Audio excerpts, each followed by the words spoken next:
It's $75. Pick up this week's What's Up Shopper for all the details. So make plans to be there this Saturday, October 12th, 10 a.m. till 2 p.m. for the start of the Countdown Till Christmas sale. Lay away now at MS Power Sports, 4804 Wilkinson Boulevard in Gastonia, online at mscycles.com.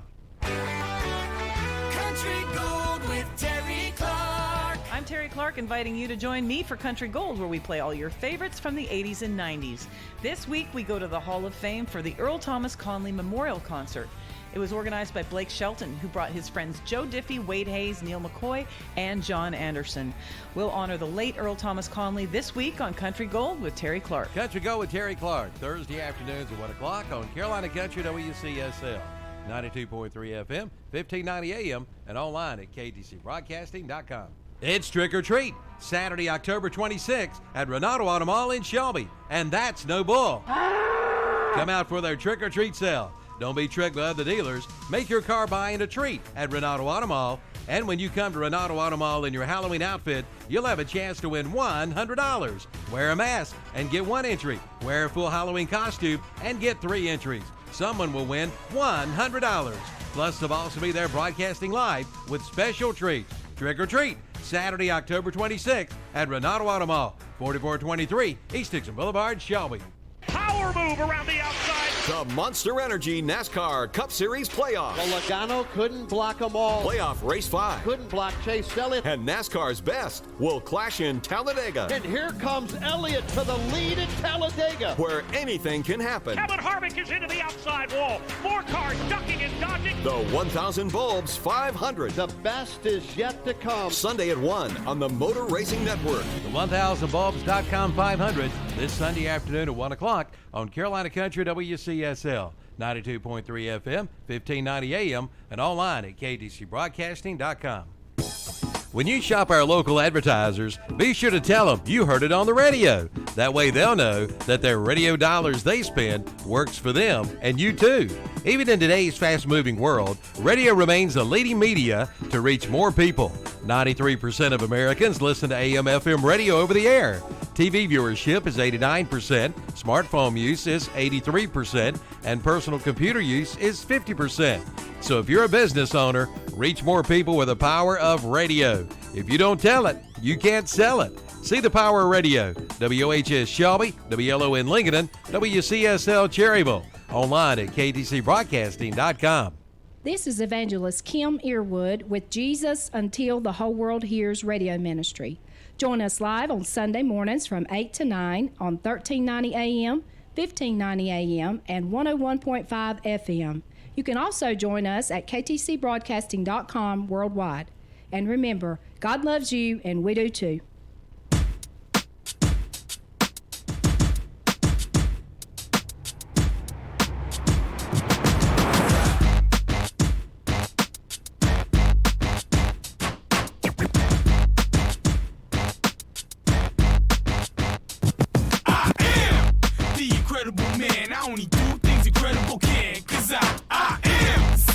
Chosen breed, you don't see too many like me, cause I am one of the reasons you do what you do when you wanna be me instead of you, cause I am still on beat, showing love to the streets, come on, you know me, cause that's who I am.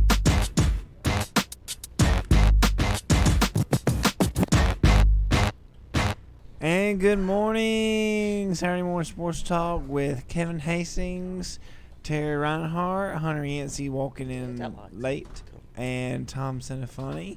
Congratulations on his Burns Bulldogs winning last night.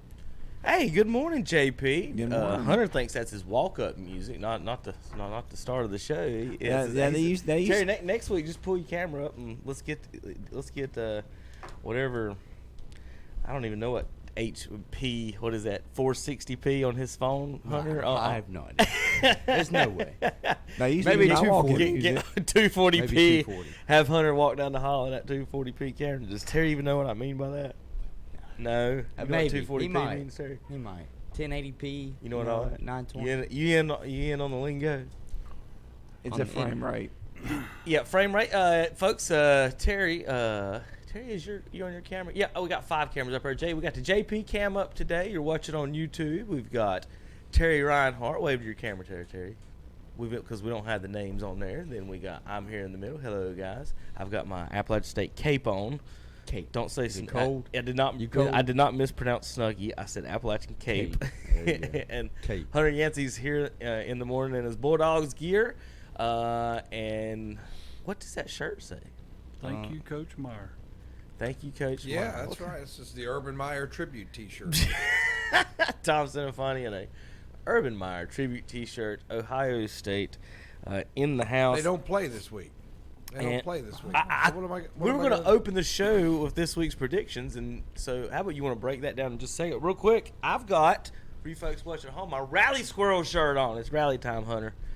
Every time we've been down in the postseason against some team, I put this shirt on, and it's turned into victory, the victory shirt. So the squirrel's back out. The squirrel. What I want to see, though, is how much of an advantage it gives the squirrel. New York for sweeping Minnesota, and then now you got Houston doesn't have Verlander available, and does not have. Let's see, they said two. Oh, they're starting, and Cole is. Let's see. Yeah, Greinke starts tonight. Yeah, Garrett Cole or Verlander he's just will as not good. be available in game one. When you sit back and you talk about it, Tom, how in the world? I mean, you think about it. You go against Greinke, then Verlander, then Cole. It's tough.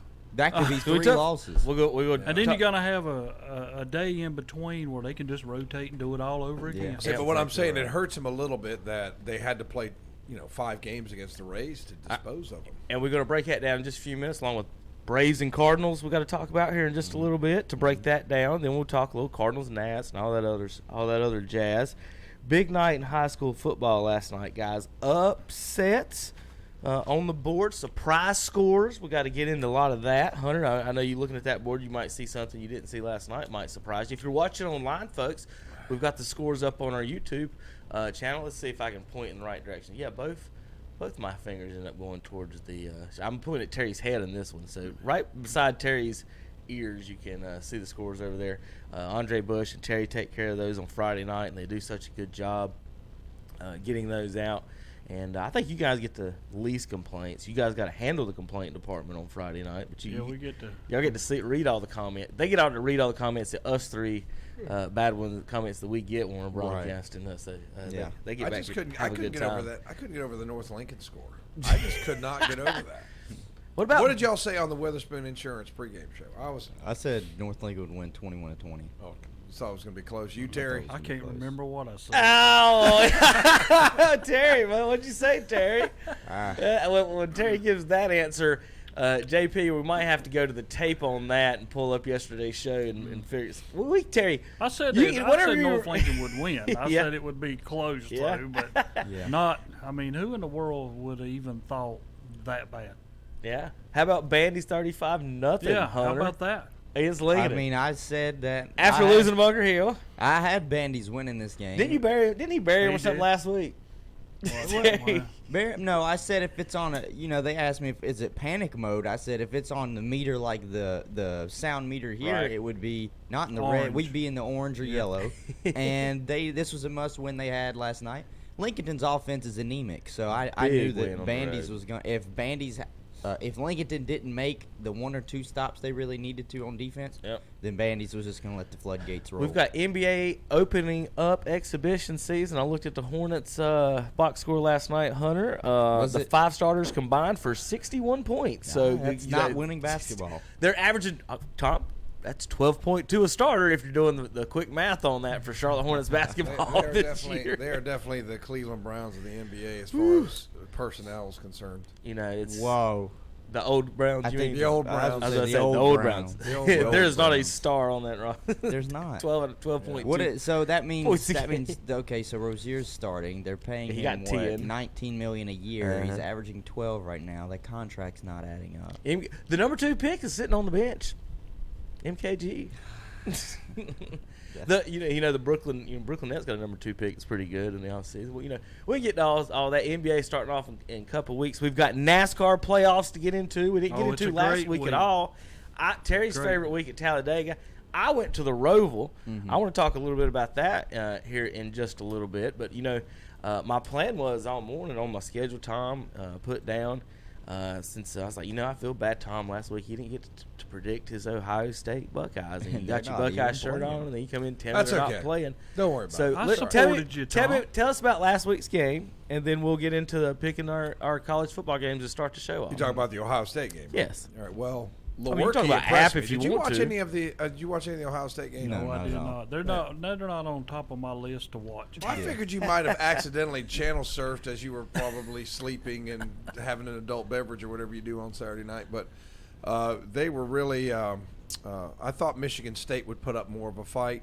And they did there at the beginning, as Ohio State got to turnover, couldn't do anything, missed a field goal, and was close there. But once they started stretching the field and getting their athletes in space, I mean, they just kind of ran away with it. But Lewerke impresses me. He's got a Sunday afternoon arm. I mean, he was throwing it in between three into coverage and just could thread the needle. So you know who really else has a with Sunday afternoon arm? What's that? It's Justin Fields. Yes, I know. And they Justin once Fields, they got the offense running downhill, Justin really Fields is going to give, mark my words, is going to give Trevor Lawrence a run for his money on the first quarterback taken in that quarterback draft. The height will make a difference.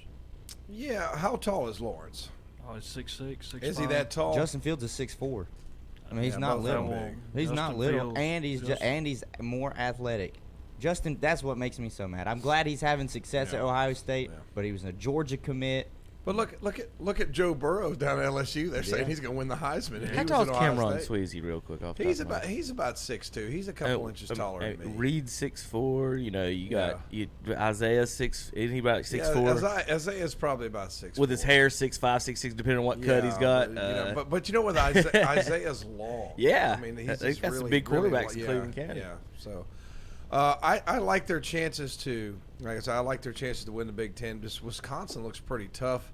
The running back's really good, Taylor, and the defense is really good. Yeah. So I don't know. I think it's going to come down. It's going to be a collision between those two, I think. But Ohio State's got to get by Penn State, and you always got to get by Michigan. I think they have to go up there this year, and that's never easy. I'm gonna be honest, Tom. I don't see you guys losing a game this year. I think Ohio State. I think Day has got Ohio State picked up right where Urban Meyer left off.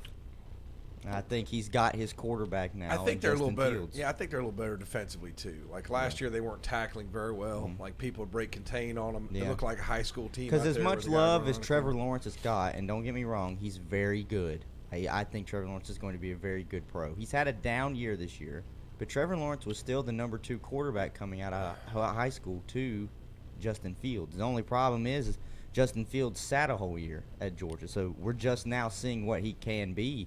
And I think Justin Fields has got potential to be the real deal. He runs better than he looks like. Does that make sense? Yeah. It's like he's running faster than it looks like he is. He's got deceptive speed. So, yeah, I like the chances, but a lot of other teams look pretty. I mean, Alabama looks pretty good. LSU looks pretty good.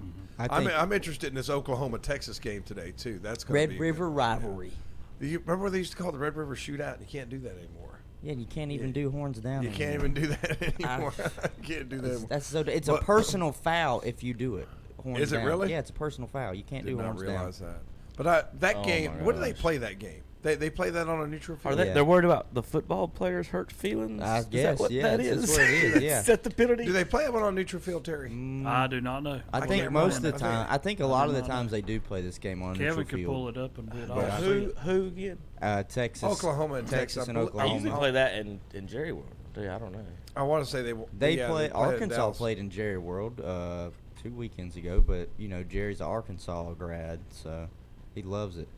Loves it. But that's at Texas. Yeah, that's going to be. They got a big stadium. That's going to be an interesting game, though. That's going to be an interesting game. If it's at Texas, I am tempted to lean Texas's way. Is it Florida LSU this weekend too? Yes, Jerry? Yes. So I mean, there's going to be some. There's some pretty good. There's some pretty good top 10 matchups. Some positioning going on there. It's about time that we've had some. Yeah. We had a strange call last night in one of the games. We don't know what the signal was.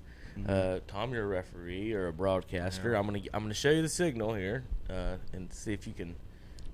Terry, I don't know if you saw it in the game, the Kings Mountain game. I didn't. In the midst of the crazy play that we'll get into later, the referee at some point in that play of the play gave a signal on the field. Honest to goodness, if you're watching at home, he flexed. He did He went, huh. That was the call. 5 yards for whatever that way. What is that? Do you think he might meant illegal touching? Yeah, no, it was clearly everyone in the stands. Joel, Jason, Jordan on the roof. Everyone saw the. Do you think maybe he was doing a flex for like offsides? But isn't that when illegal touching of the ball? Like they do that. Yeah, maybe. Yeah, like if you go out of bounds and then.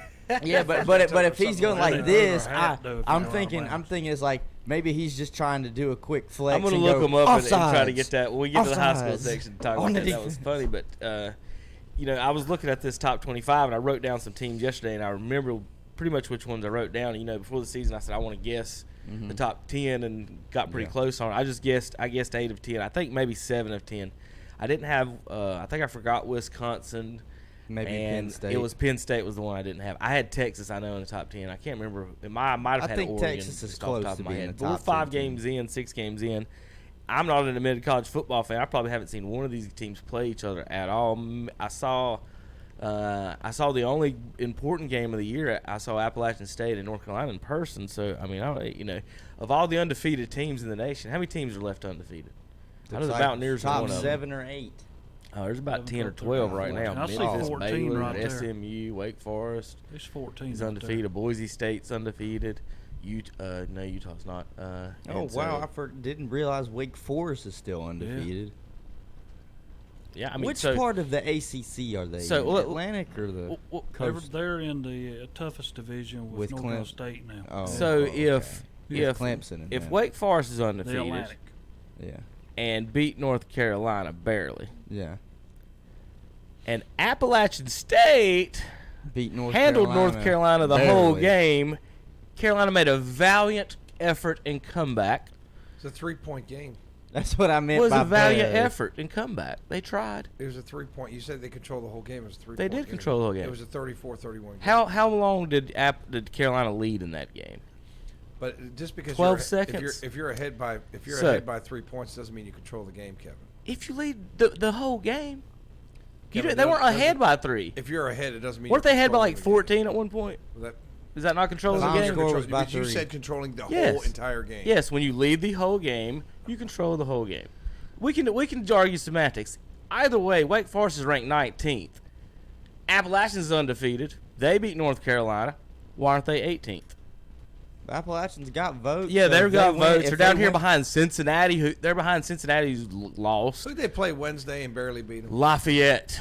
I mean, the Rajon Cajuns. I mean, come on now. Wake Forest barely beat North Carolina. Y'all struggled with the Rajon Cajuns, and you want to be ranked 19th in their 18th. Right. In the country. We want to be ranked 18th in the country because whoever's getting raped at Baylor is 5-0. Memphis is 5-0. UCL. Who else is undefeated? All these scrubs are undefeated that couldn't play with the Mountains. Boise State might come up to the Mountains and give a run. I think Wake Forest is. They don't want to come up the mountain. Here's a bold prediction: Appalachian State will be ranked before the season ends. Kevin, that'd be cute. I don't think it's a bold prediction. I think it will happen because I don't see a hard game on the rest of the schedule. So. Well, I know we got South Carolina coming up. We'll smoke that SEC team. The highest they're going to get is 15. JP, who we got? Coach P. Coach Pruitt's on the phone. Cherryville man, and get adjusted on that line there, JP. While I'm talking, you run your lines in there. Coach Pruitt on the phone, 63-6 last night. Tough loss in Cherryville. Week after homecoming. I didn't get to listen to any of it, Coach. You're going to have to get me updated on what happened. I do have our MVPs on the radio. Our offensive MVP was Jaron Croft, defensive Andrew Beam, and Christian Hahn, our overall MVP for the Ironman. Coach, good morning. Good morning. Number one, are you going to let Tom sit here and trash Appalachian State like he does? I did not, Coach. These uppity Big Ten Ohio State fans have no respect for the Mountaineers. I hadn't heard anything of y'all this morning. I've been looking at a couple things and checking some email and sending responses to stuff that I got coming up as a teacher, to be honest with you. But, Coach, if you lead the whole game and you maybe have a 14-point lead and the other team makes a valiant effort to come back and win the game and they don't and you win on the road, is that not – I think it's controlling the whole game. Tom disagrees with me, but that's okay. Either way, Wake Forest is ranked 19th. Appalachian's about 29th in the votes. I was making the point they ought to be near Wake Forest in the rankings since they beat the Tar Heels and Wake Forest barely beat them too. Right. Well, I think you're wrong. Appalachian's beating Carolina by 17 points, not 14. Tom, see, 17-point lead. But then if the other team comes back, Coach, you control the whole game. That's all I'm saying. That's all I'm saying. Well, we'll talk about that in the Dallas game this week. It was hot off the mountain, and the defense got a little bit tired, so they held on for the win. Yeah. But you know, it's hard to compare team to team and game to game. Right. So many things happen in a game that you think you can control, but maybe you can't. And man, the impressive part for me is how college coaches get their kids ready week after week, and don't matter if you're playing an ACC opponent or having to travel to Louisiana, or Carolina's got to come back and play Clemson the week after they lose to Appalachian. I think that's the thing that is impressive. I think the mental part of coaching is so important, and coaches at the college level actually have professionals that help them with that, and they are professionals too, just like anybody else. It's like a high school coach is a professional. And for me this week, we got to come back from a loss that was, a tough one, to 3 weeks of football, 4 weeks on the schedule, to where we feel like we can play against teams that we should be able to compete with and hopefully win a football game. We were in the same position last year. We had lost 3 in a row at the start of our conference season. This year, of course, the schedule got changed, and we got the opportunity to play Christ the King and Highland Tech before. But we are going to, be in a situation where we got to go down to Union Academy and we got to win.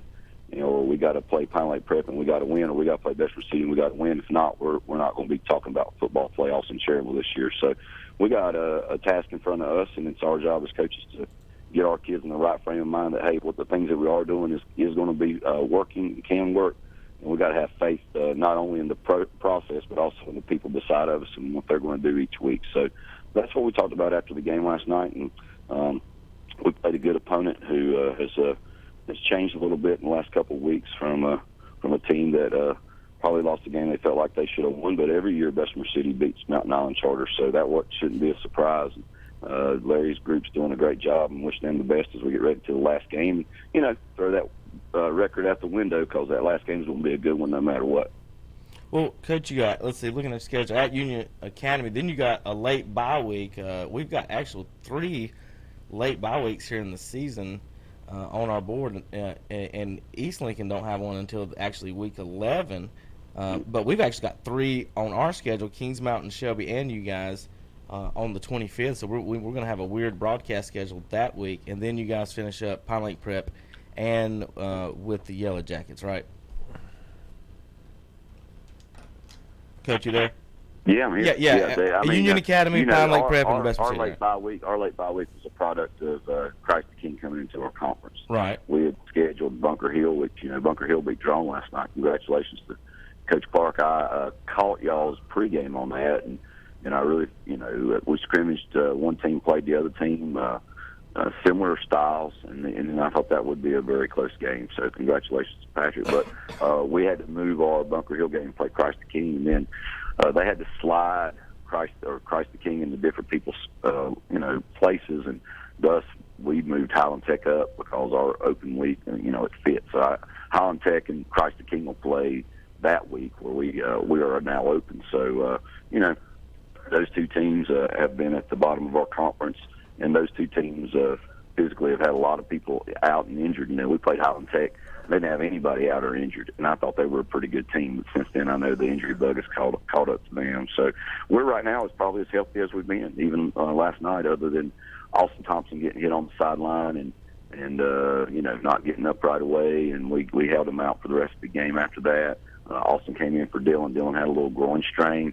Austin comes in, throws a pass to Jaron Crawford. Jaron, I guess he might have had 2 catches as being the offensive player of the game, but he come in, ran the thing about it. We finally gave the quarterback a little bit of protection. We got to do a better job. But, we played a team who, for some reason, went from a 4-3 to a 4-4 when they're playing us, and they brought a lot of heat. We finally got to the point where we could cut them a few times and slow them down, but those guys kept coming play after play from the beginning to the end. And, they had 3 of their 4 linebackers, probably Division I players, and they played the entire game. So We did the best that we could with what we had, and I think our kids kept competing. I really thought we did a pretty good job with Elijah Burst. He had one long run, and he broke a tackle on the second offensive play. We had a young man, I thought Cam Boland, went out there and gave us everything he had. He's a freshman. He missed a tackle on that play, but he brought him down a couple times too. So I was really proud of how our kids kept competing. But, we're looking forward to the next opportunity next week. We talked to Coach Frazier last night. He's got a really good player who's been out, but he's back. And, they got an offensive tackle who's signed with Illinois and a couple other really good kids, but they're not quite as good as they've been, and their fullback's out. Not sure if he'll be back, but it's a competitive game. I think if you look at our score with Mountain Island and their score, like I said, you can't always compare scores, but both of us hopefully have an opportunity to get out on the field and win a football game next Friday. All right, Coach, what you doing today? I've got a little girl's birthday party in Newton, and then I'm going to travel over to the Bessemer City High School, the Taj Mahal that Larry Boone has built, and get to see my son play.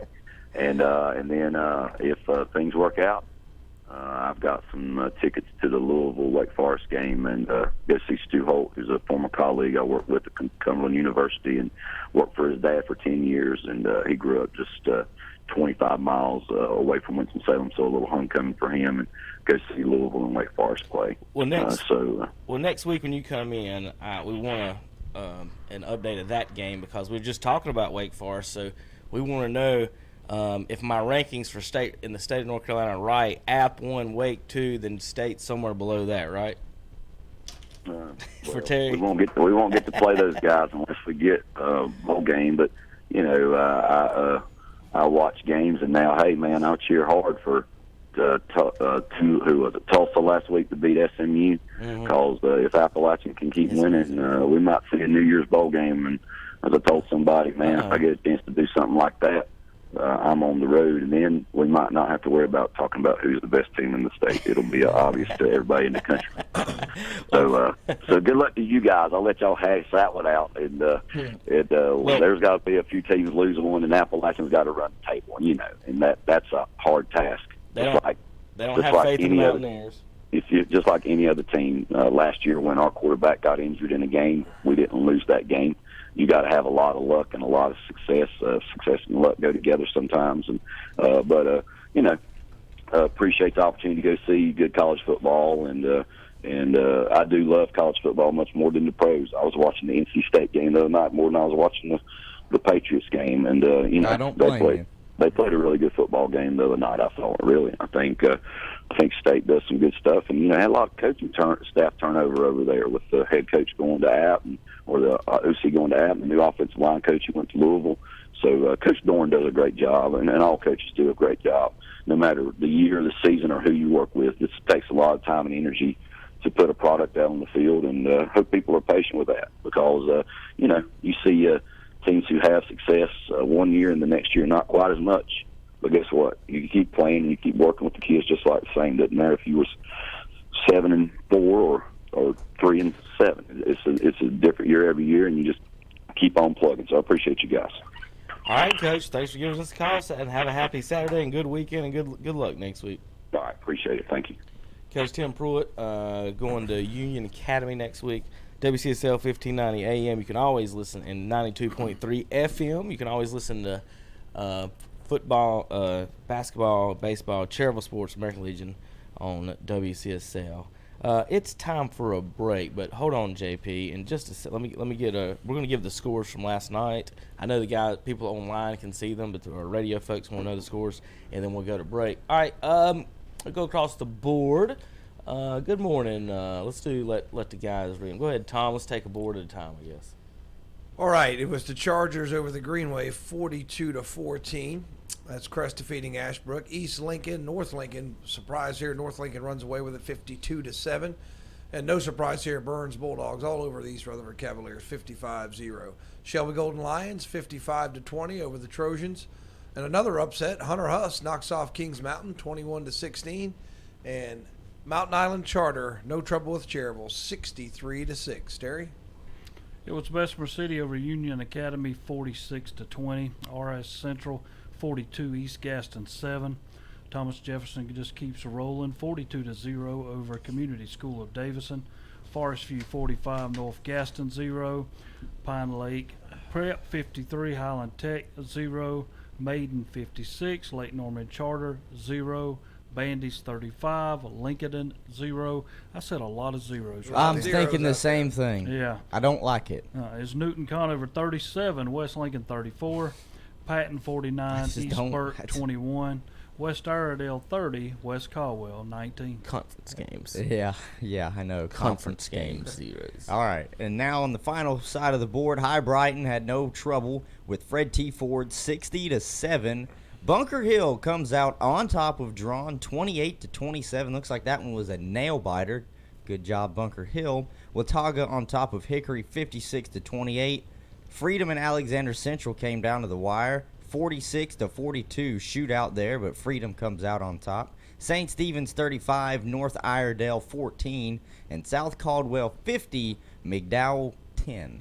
All right, we come back. We're going to pick our college football games, and then we're going to talk a little high school football. We've got NFL, NASCAR, NBA, and Major League Baseball playoffs and more. Full show ahead, ktcbroadcasting.com. Straps Jewelers in downtown Lincoln has been your hometown jeweler since 1952. Their customers keep coming back time and time again, generation after generation. You'll find a large selection of fine quality jewelry for any budget and for most any occasion. And they feature in-house jewelry repair, and layaways are welcome. So start your tradition today with a visit to Straps Jewelers, 315 East Main Street in downtown Lincoln. Online at strapsjewelers.com and like them on Facebook too. The countdown till Christmas sale begins this week at MS Power Sports in Gastonia. Hi, I'm Calvin Hastings, and I want to invite you to join the boss as we start the countdown till Christmas sale this Saturday, October 12th at MS Power Sports in Gastonia. We'll be there from 10 a.m. till 2 p.m. with free Subway sandwiches, chips, and soft drinks. Plus, you can register to win free prizes, including Renaissance Festival tickets, free meal certificates, free rounds of golf at Craters Mountain Golf Course, free balls t-shirts, and more.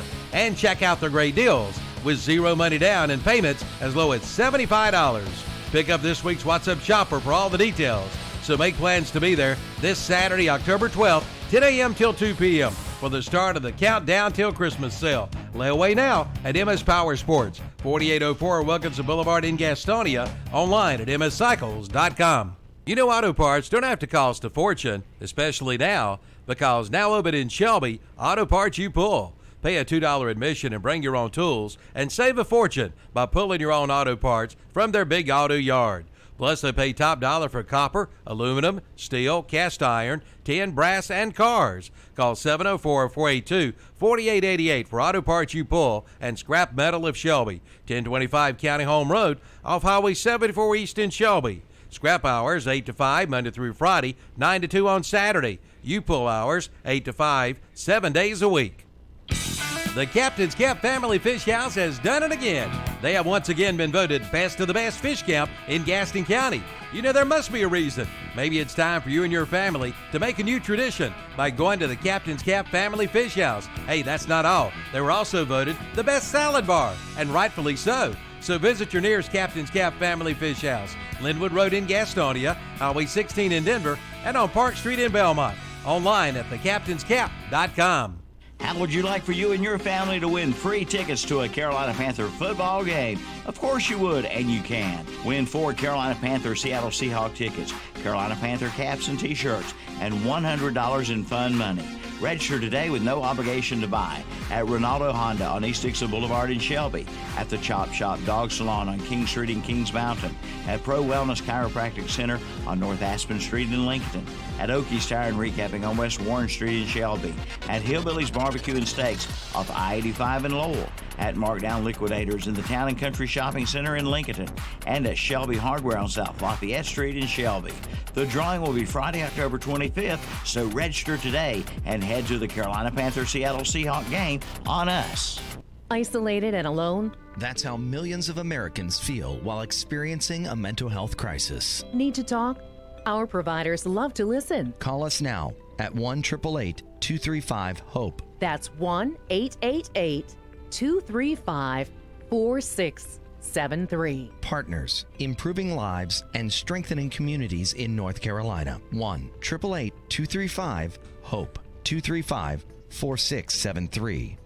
And we are back on Saturday Morning Sports Talk with Kevin and the gang. Y'all on? Yeah, we're on. There we go. I was looking for the real college football schedules in the FCS where they play a playoff. What do you think about that, JP? I really could care less. I just care. And people know. They listen and they watch. What's this? I know nothing about football. JP, what's the Star Wars release date? Sometime in December. Oh, I thought you didn't have that one down. All right, well. No, of course not. The last one sucked. So you had a good try. You had a good try. All right, JP. But, I'll say this. You said that. How's your biscuit, JP, from Mitchem's Kitchen? I don't know. I haven't eaten it yet. Oh, you don't know anything this morning. You said the FCS is the only one that does the playoffs. Right. Mike Leach, who's the coach at Washington State, says it's a joke that he says it's really kind of a joke that we don't do that. Right. So, they know. And it is. They don't want the NCAA doesn't want to talk about extending the playoffs until I think they have it set up 2023 is when they can talk about maybe moving to 8 teams. When the people who make the most money are the ones that make the decisions, that things don't get changed. Did you see Todd Gurley's shirt he wore this week on a press conference? Mm-hmm. The he said NCAA no concern for athletes. Yeah, it's like something about athletes. No concern about athletes. That's what it said. Real quick, while we're trying to talk about college and high school, we're going to get to Gurley in just a minute on the high school thing in North Carolina. Let's do our picks. Yes. And then we'll remember Gurley. I want to start kind of with that on the high school level real quick, something a little fun for us to do. Excuse me. Appalachian State, Tom said, struggle. They dominated Louisiana Lafayette. No, I did not use the word. What did you say? Struggle. What did you say? No, Squeaked I just simply refuted that you said they No, what was your comment on Lafayette? Game. What's that? Lafayette. They struggled with Lafayette. No, that's what I just said. That's what I'm talking about right now. I thought you meant the Carolina game. No, yeah. The Raging Cajuns, they only held to 7 points. I don't know how struggling that is. Dominant double-digit win. 17 points. They were held to under 20. If the Panthers win 17-7, we not here for 7 days. How it was a dominating win, Terry. Charlotte the Carolina Panthers. Well, just because Shannon would say that doesn't mean I'm going on Shannon's basis on that one. 17-7 win is a dominating Panthers win. All right, so Mountaineers win. NC State won as well, Terry, over the Syracuse Orangemen. I was kind of hoping maybe Brent Pasco would wake up and give a call in this morning. He was at that game. So Pasco went down there. Yeah, I remember. I was filming it. Yep. Not the JP. We're talking about college now. You were at the Chase game. I don't. Yeah, do your job. You know I don't. You know I don't listen. Well, Terry, Wolfpack, your helmets look nice. Any other comments on your pack in the win over the Orangemen? No, it's a game that we had to have. That's all I can say. Are you going bowling? Yes. Yeah. I'll say yes. All right. How many wins they got now, Terry? 3? 4. 4? Yeah. You got to have 7. You got to have 6 or 7. 6. Miami beats number 20 Virginia last night on a Friday night, upsetting the ACC. I was down in Miami. I don't know how big of an upset that is. You don't think so? I don't know how good Miami is. Virginia looked good last week. Miami's 3-3. I think Virginia fell to 4-2 now. Yeah, I mean Virginia's pretty good. Go, I think they're overrated. There you go, Kevin. It's going to drop out. Shouldn't that be rated above Virginia? Because now Appalachian won this week. Virginia lost. It'll all switch up. When does that come out? Monday. Their other loss, Terry. Did Clemson play Virginia? Is that their other loss? Virginia has not. I don't think Virginia has played Clemson yet this year. They got beat by somebody else. I remember. I don't think Virginia and Clemson are in the same side of the ACC. They've lost 2 straight. Lost to the Fighting Irish. So. To Notre Dame. That was it. I knew they played a good team, the Irish. That's who. And then down the road, they got a tough game of Liberty after Georgia Tech. See, that's another one you could have come up with, Hunter. Liberty. I'm sorry I offended Tom, the Maction man. You can't talk to Ohio people about that conference. They're passionate about the Bowling Green, who's not even green. Yeah, or they're bowling passionate balls about or anything the about Akron Zips. They are. My roommate was from Akron in college. Loved the Zips. He would play the old college football game with the Zips. Yeah. If you were Georgia, if you passed on him, he would pick you off 7 to 10 times a game, honestly. You know who was up there as a Also. defensive coordinator? Was old Chuck Amato was up at Akron Was he? for a while. He was I don't at think Zip? he's up there He was. anymore. He I'll was tell you up what, there. I went by the field when I went up to visit. Did go by the school. He showed it to me. And then Kent State Maction. Kent State in the MAC. Yes, Kent then- State is in the. Kent State and got then- drilled by who they get drilled by Alabama or And something. then Tom, another thing as far as we're talking about Akron, Terry knows about Akron, doesn't he? The Zips, Terry. Oh yeah. Yeah. They beat the Wolfpack before for you Well, the informed folks. The Maction can say they've had a couple Super Bowl winners come Maction. out of there. I'm quite sure that I could go down every college team and find somebody they lost to that they should have beat. You're right. App lost to Tennessee, should have beat them. App lost to LSU, should have beat them. I know. App lost to I know Georgia, as should I have am beat them. sitting here, and my They've been life disappointing in their continues as SEC. of right now that they've never beat North Carolina State. Who? App. Have they played? Well, we beat y'all when y'all went and won your bowl game. Yeah, was I the know. only team that beat you that year. That's cute. I know. There you go. But Michigan couldn't. The Big Ten couldn't beat us, right, Terry? Well, Georgia won't lose their game. Whoa, this week, whoa! so we For don't have to look at $37, that. you could look at that. How about for $422? That's Terry, actually Tom. I don't know where That's they the game get this you wanted. tickets It's as at the well. Cotton Bowl. It is at the Cotton Bowl. Okay. I was But gonna say, is I that don't- Texas home field, or is the Cotton Bowl their home No, state? it's not. No, it's not. That's a neutral site. But the tickets as low as $37 for Georgia, South Carolina. I don't know what voucher they're getting those through because I looked to go to this game a few weeks ago. Well, we buy 'em Let me right t- now. That's and what. let me tell you Look, I something. mean, you want nosebleed, Got nosebleed, plenty. nosebleed Got at plenty. Sanford was $150. I said no. Thank Well, you. this is South Carolina for $33. You can sit there. You can get 1 to 8 tickets for $33 for this game. Yeah, but folks. don't forget all the fees they're going to tack on when you buy the ticket. right. It's really not a $33 ticket. It's really a $60 ticket. That's what makes me mad. Yeah, so- Anyway.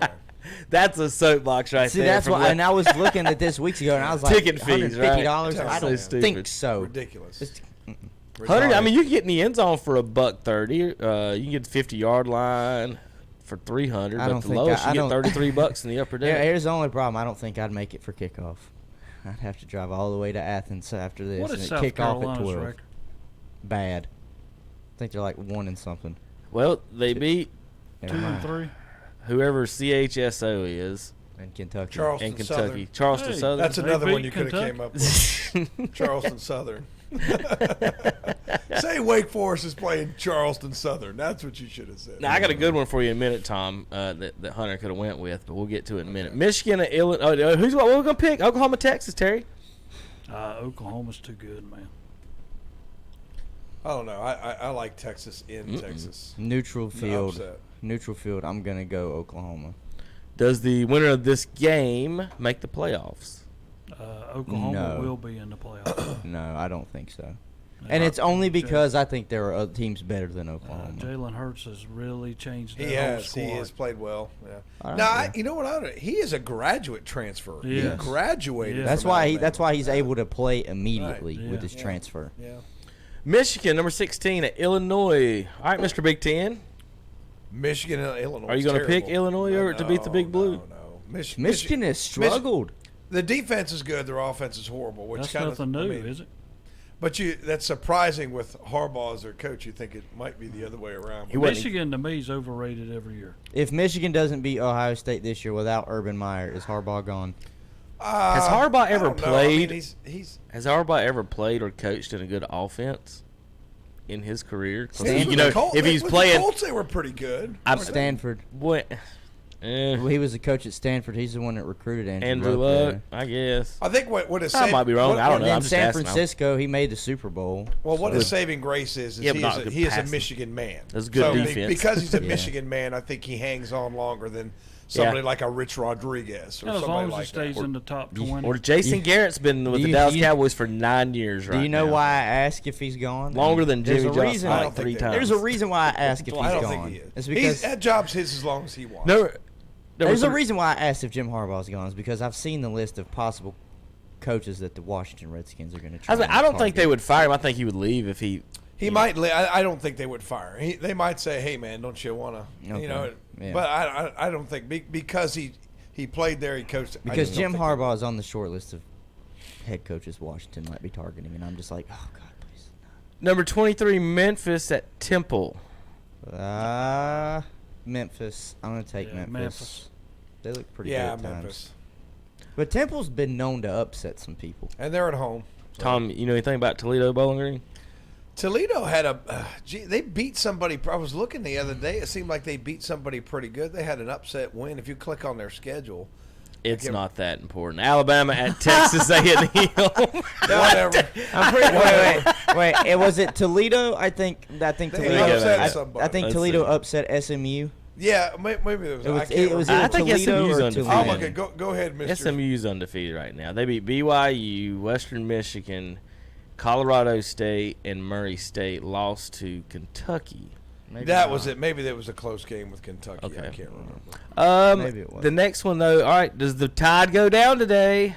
No. They against destroy Texas A&M. Me and Terry talked about this last night during one of the breaks on our pregame show. I was like, dude, Texas A&M is just overrated. Yeah. Jimbo Fisher, that's the only reason why they get ranked is because he's their head coach. That Mon boy at quarterback for A&M is horrible. He's horrible. Alabama wins this by 30.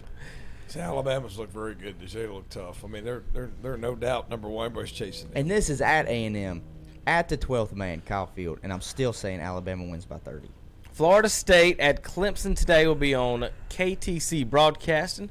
I like watching, if I do see the Clemson highlight stuff, I like seeing number 35 for the Tigers. And I can't remember Landon Zander's number, but 35 is Justin Foster. Two Crest Chargers playing for the Clemson Tigers. The boy for South Point's playing for him, too. Tanner Muse. You hear his name a lot, yeah. They got. You think they covered the spread? The spread is what, 27? Whatever it is. Heck 27. No. Heck no. What? Clemson by 40 or 50. Dude, I'm telling you, Clemson at home and Florida State. And Florida State's got wide receivers lining up backwards. That's exactly right. You see that picture I sent you? My buddy's a Florida State fan and asked me. I said, dude, I don't know. Because it just depends on which it honest to God depends on which Clemson and Florida State teams show up. Is this the Clemson team that played against North Carolina, or is this the Clemson team that smacked Texas A&M at Texas I guarantee A&M? you it was not a pleasant bye week in Clemson after that Carolina performance. So I think Clemson's ready to go, and they'll take care of Florida State. I don't know. 27.5 is a lot of points. It's a lot of points. But I've seen Clemson cover it this year and Alabama, so what do I know? I just look at on Florida State, there's so many athletes. Yeah, but on that side of the ball, but they just I think the problem is the head coach. I think Taggart's gone after this year. I truly believe that. Because think about it, Florida State, they ain't used to losing. They are not used to losing. They went from Bobby Bowden to Jimbo Fisher. They are not used to losing. So, yeah, they got problems. But I think, you know what? I'm going to go out on a limb. I'm going to take Clemson to cover 27.5 because of what Tom said. They are. They're rested. I guarantee you that was ready. not a pleasant week in Clemson, and I South think, Carolina. and I think Trevor Lawrence needs a game where he can prove to people that he's still, because he's had a down year to me, at least compared to last year. So, nobody's picking. Florida. Who's going to pick Florida? I don't know, man.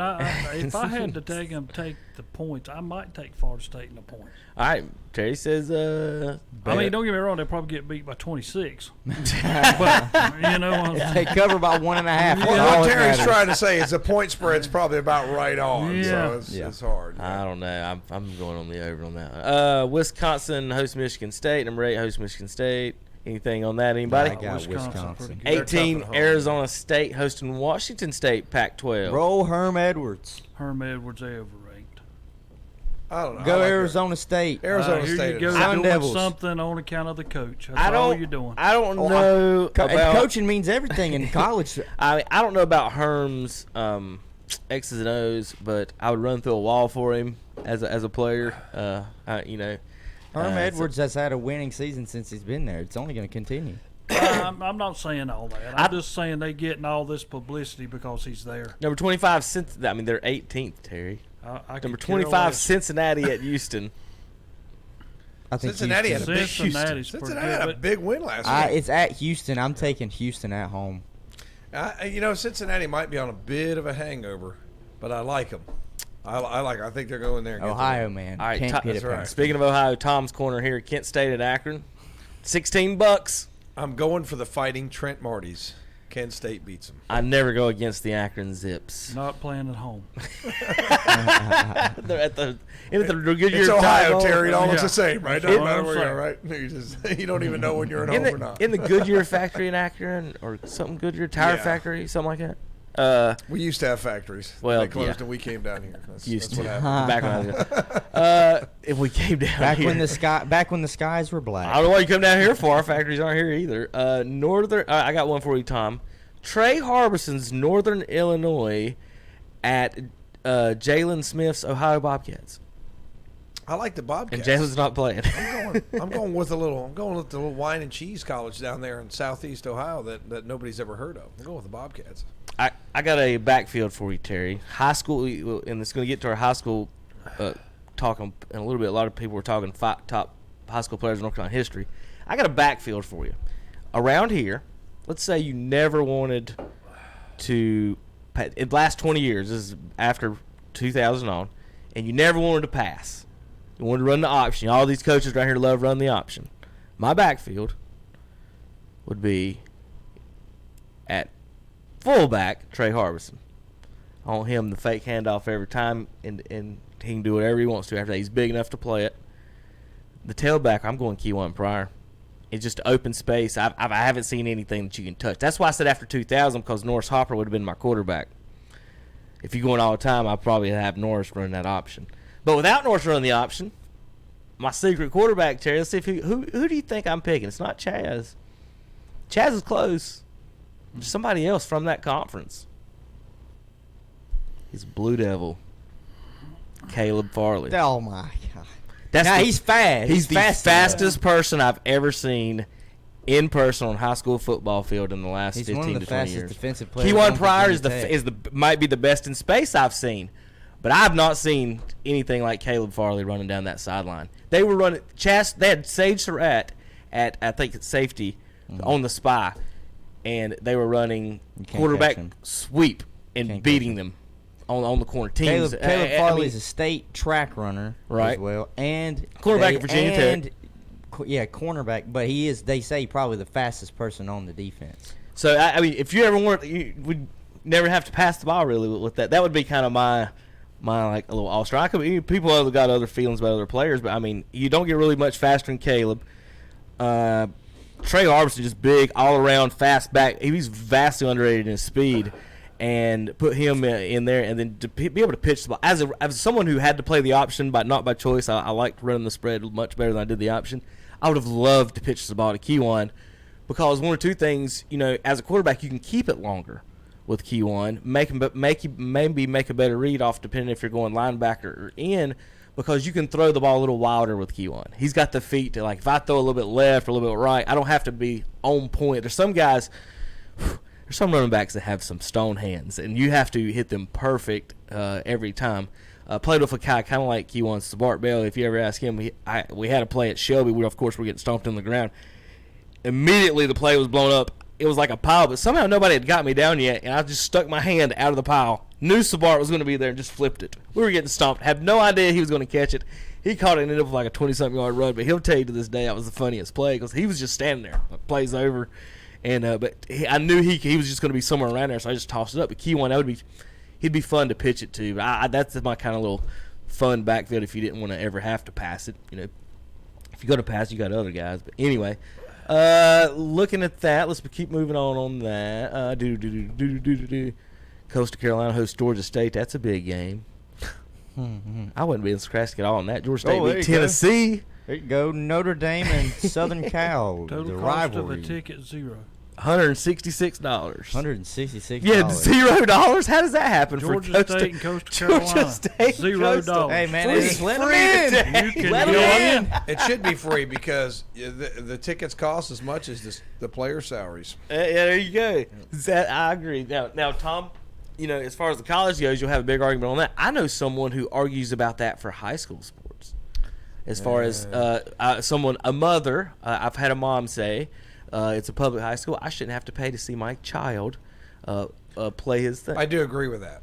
I mean, I really think that high school ticket prices need to be maybe adults $5 and everybody under 18 for Is free. it not $5? $6. No, it's 6. Someplace might be 7 in the playoffs. The playoffs, you got to put $1 or $2 on it to give to the state. But I would also do like if in my world, I would say, okay, well, the students, maybe you go to this gate, student with a student ID, you get in for $2 or $3. Regular adults right here, $5. That's the thing that they used to do. Yeah, I don't know if other schools do it, but athletes could pay and get like an athlete pass. Yeah, and or get then all the games. Then have a family gate. You know, like, all right, we've got 5 people in our family. They're charging $6 for like 5-year-old kids, Terry. I mean, it's gotten crazy. I just think family gate. Okay, you got 5 in your family. Let's charge them $10 or $12. I mean, you shouldn't be punished for having children. I mean, I just don't understand that. One of our announcers, Juwan's got 6 daughters. Yeah, poor Juwan. Juwan. $6 should be like $20 for the whole family. I asked him when he started getting mad about not having boys. He said about number 3. I started wondering. He said after 5. He said after 4, I gave up. I was not going to be no more boys, and just kept having girls. Girls are special. For example, if you know, let's say he goes to one of the girls is playing, and he's paid for 5 girls and his wife and him to come to the game. 4 games a year, a month for football. Well, what if they're not playing football? What if they're playing baseball or basketball, where it's twice a week? Yeah. So you take that. So 5 times 5. But let's just say 5. No, he's got 5 girls, him and his wife. That's 7 times 5. That's $35 twice a week. $70 a week to see the one girl play. If it's $5 a person, $280 a month to see your child play public school, and that's something people don't actually do the math on. But you know, that's just for him. That's not every family's now, like that. You can get the all sports that's just pass, something like for one, but it should be like a family pass. Yeah, I mean, you know, each school's I know they got different things, but that is the thing that people I've been hearing people bring up that the family members or moms and dads and like the children at least. Like I just said, I mean, for him if he wants to take his oldest child when she gets into high school, she's 11 now. I mean, if they don't want to cut ticket prices, then they could do a thing where kids under a certain age just get in free. I mean, when I go to these games, there's plenty of empty seats. I mean, they could do a little bit more to try to get some more. The big games fill up. I agree. The Husk Kings Mountain game is standing room only, but then you'll have East other Lincoln, games. North Lincoln was filled Kings up. Mountain, they were they started to leave very soon. Kings Mountain's been having way more fans on their side than some of the home teams. Some of the teams that aren't as good, the home teams. So you see that a lot. They were down. They had way more people than Monroe did down there. And whoever's in charge of hot dog sales at East Rutherford is fired because they ran out of concessions in the second quarter. Ran out. How do you run out of concessions for the homecoming game? How do you run out of hot dogs? You've had 7 days to prepare for this. The hot dog czar is fired. I'm just going to tell you, whoever the hot dogs are. How do you run out of hot dogs? Was there hot dog comments on social media last night? Yes. They closed the concession stand in the second quarter. Closed it. Wow. I lie you not. I mean, how's that happen? Well, we got like 5 more games to pick. Then we'll take a break. Then we'll do our high school. We'll talk about it. Louisville at Wake Forest. I got Wake Forest. I think Wake Forest is pretty good this year. Wake Forest going to win that game. Penn State at Iowa, 10-17, Big Ten. Iowa always knocks somebody off at home at night. Isn't this a night game? Yeah, there going to beat them. 7:30. I like Iowa. Wonderful. I love that breakdown. Iowa at night. And then Oregon. We all said that, didn't we? Notre Dame over USC. No. Are you picking USC? I'm not picking USC, but it is a rivalry game. So isn't it at Southern Cal? No, Notre Dame. Oh, okay. Notre Dame's going to win. Utah 15 at Oregon State Beavers, unranked Beavers. Utah. Side note: our logo, intramural logo app was the Oregon State Beavers. Hawaii at Boise State. Blue Turf Boise. I don't even know why they come over here. I like Boise. Why they go? Act like why they come over. Act like they're not American citizens. I'm like, so rude. But just think of how tough that has to be, though. You are just separated from everybody, and it doesn't matter where you go. You got to get on a plane. Like that's tough, man. Like how much colleging? I mean, how much studying do you actually do on planes? For if you're a Hawaii student, or athlete, like you have to do most of your schooling. Yeah, it's like on airplanes. They might as well have tutors on the planes and teach a class. I bet you they can sleep anywhere. They're sleeping on planes. Like, I mean, why would you be part of that? Well, they got. There's no way in the world I would go to Hawaii. I would in a heartbeat. I would not. You're not even part of America. Guess what? Terry. Terry. Well, Terry, there's a lot of World War II everywhere. veterans that would highly disagree with those sentiments. Don't get me wrong. Terry, it's don't go unhinged on us again, okay? Terry, but anyway, let me go ahead and cut him off for you. Are you picking the Broncos? No, I'm just saying. You check my social media. Uh-huh. 2 fans said out of food at East Rutherford visitor side midway through the second quarter. How does that happen? Fire your hot dogs. At the visitor side? Yeah. God, y'all Burns people like hot dogs. Yes, we do like hot Well, y'all trying to fire people over here. At what? Yeah, Selling hot dogs. Yeah, Terry, we're trying to fire you because you're going to get us shut down for saying Hawaii is not a state. Not a state. Don't No, it's not that. I'm not He's really talking saying about that. I'm talking about how what he far meant to you say. got to What he meant to go say because it's to not play part. games. He meant You to know what say I'm saying? it's not part of the contiguous United States. Yeah, that's what he meant to say. Well, I will say this: you don't see an Alaska university. But I traveling guess, to you know, play. if you're over there, I guess you do need a college over there because half of them people are not going to get on a plane to come over here. Yeah, I mean, I understand why you need a Why college. would- yeah, I mean, I don't know why you would leave Hawaii. I think but I Move the understand what veil. I understand what you're saying. Though, is it's gotta be hard no matter Yeah, what sport no you're matter playing. what you're doing. Hey, Hawaii was on my short list of colleges, Terry. I don't want to. I mean, I ain't got nothing wrong with Hawaii. People's looking at that the wrong Mom way. shot that one down, Tom. Hard to believe. That's big. The last one. Oregon that we was on there haven't- too. And they The didn't want last that one that we either. haven't talked about, Florida. and LSU 7-5. LSU destroys them. I don't think they'll 9-2 destroy him because Florida's defense is pretty good, Terry. Dude, I got LSU But winning at least by don't- 3 touchdowns. I think with their back, there's a great story with that backup quarterback. You know, when he started, it was the first time he started a game since his freshman year. I mean, can it's a Florida great score? story. It's a great story. Florida played decent last week against Auburn enough to pull out the win, but here's the thing: I think LSU is for real. The fact that they can, I think they're real enough that they can give Alabama a run for their money when they play Alabama. think so, this year. too. I think Joe Burrow has brought an extra dimension to LSU with their passing game. We always know that they're a dominant run team, and they focus off heavily on defense. I'm with Terry. I think LSU wins by at least 3 touchdowns. I don't know about 3 touchdowns. I think it'll be competitive. Joe Burrow's a good fit down there. What a steal he was getting him to come down there from Ohio State. You got Justin Fields. Don't worry about it. Y'all still Yeah, win for I months. know. All right, guys, we've gonna still be got closer than you think. We've still got NASCAR playoffs, baseball playoffs, NFL to talk about. Scores from last night across the board before our next break. Crest wins 42-14 over Ashbrook on YouTube, KTC Broadcasting. North Lincoln Knights 52-7 last night over Mustangs. How was y'all's predictions in that, Terry? I think we missed. That's all I'm gonna say. I mean, like y'all were a lot closer in the scores. Well, yeah. it was closer. I Yeah, like not no 50 something. I had a 1-point game. I had 21-20. Did anyone have either team with 30 points in that game? No. No. Nobody. I don't think Shannon did. They either. combined for 59. Burns 55-0 over East Rutherford. No hot dogs after the second quarter. I was kind of mad at one of them that we'll get to in a little bit. Mad at what on what? One of these games. Okay. Shelby, I don't know, I'm scared. Shelby 55-20 over the Chase Trojans. The streak continues. 54-0-1. That one, they got screwed that year, Terry, didn't they? In the playoffs. Well, at least they got a tie.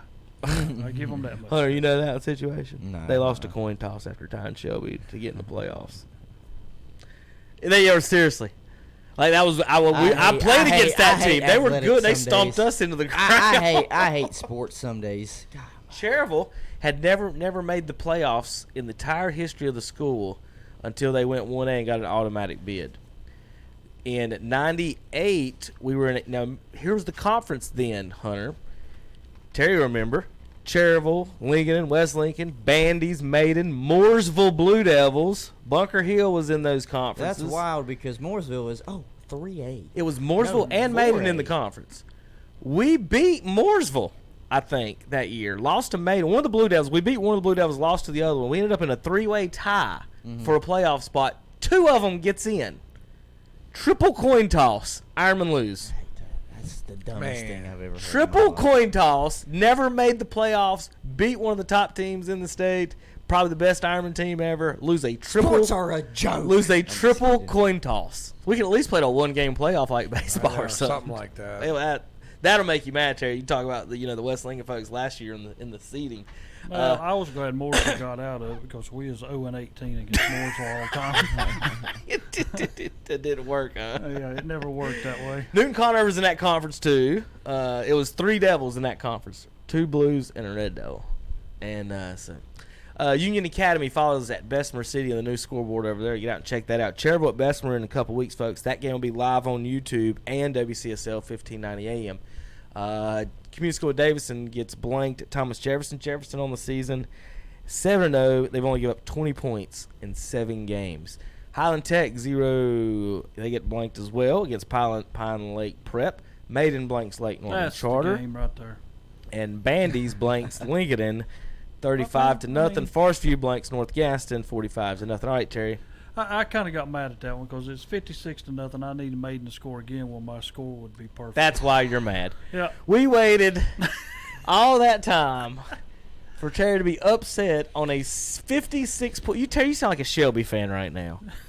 These guys call in on Friday night and want to break down, Tom, the 50-something-0 win. I'm like, guys, y'all won 50-something-0. Then we got games up here that are 21-6. Nobody broke down the West Lincoln 55-20 game, though, Terry. I know. We're going to get to that here in just a second. West Lincoln let it get away. They had a lead in that game, Terry. 37-34.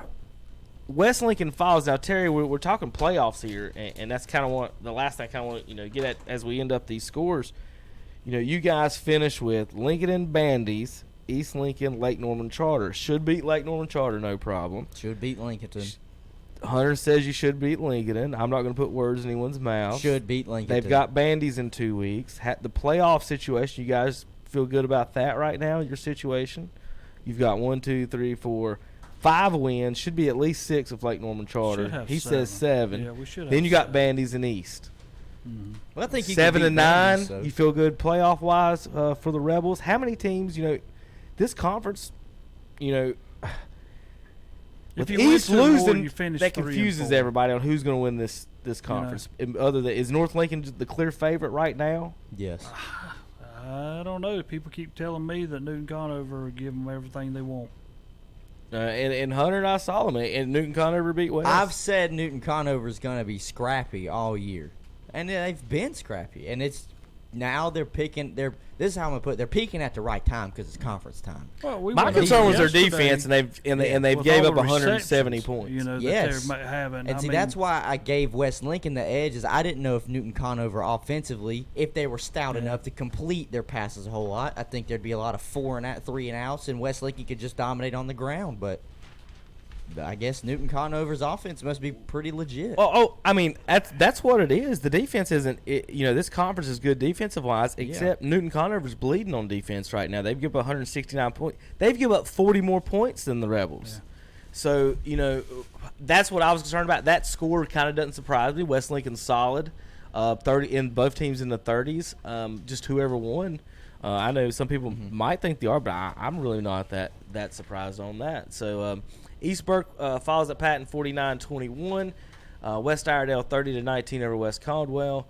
RS Central wins 42 over East Gaston. Highbright 67 over Fred T. Ford. Watauga 56-28 over Hickory. St. Stephen's 35-14 over North Iredale. South Caldwell 50-10 over McDowell. Alexander Central follows at Freedom 46-42. Bunker Hill 28-27 over Drone. A few quick news and notes on broadcasting and stuff this next week. We do have Burns at Shelby, Crest and Hunter Hust. We've got 4 of our top six teams playing each other next week, guys, on KTC Broadcasting. Big week on KTC. Kings Mountain host Ashbrook.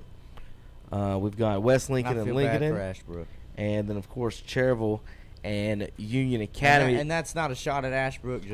I think Kings Mountain's pretty mad now, and they're going to go into next week, and they're going to take it all out on Ashbrook. Before we run down the new top 10, I want to do a couple quick notes.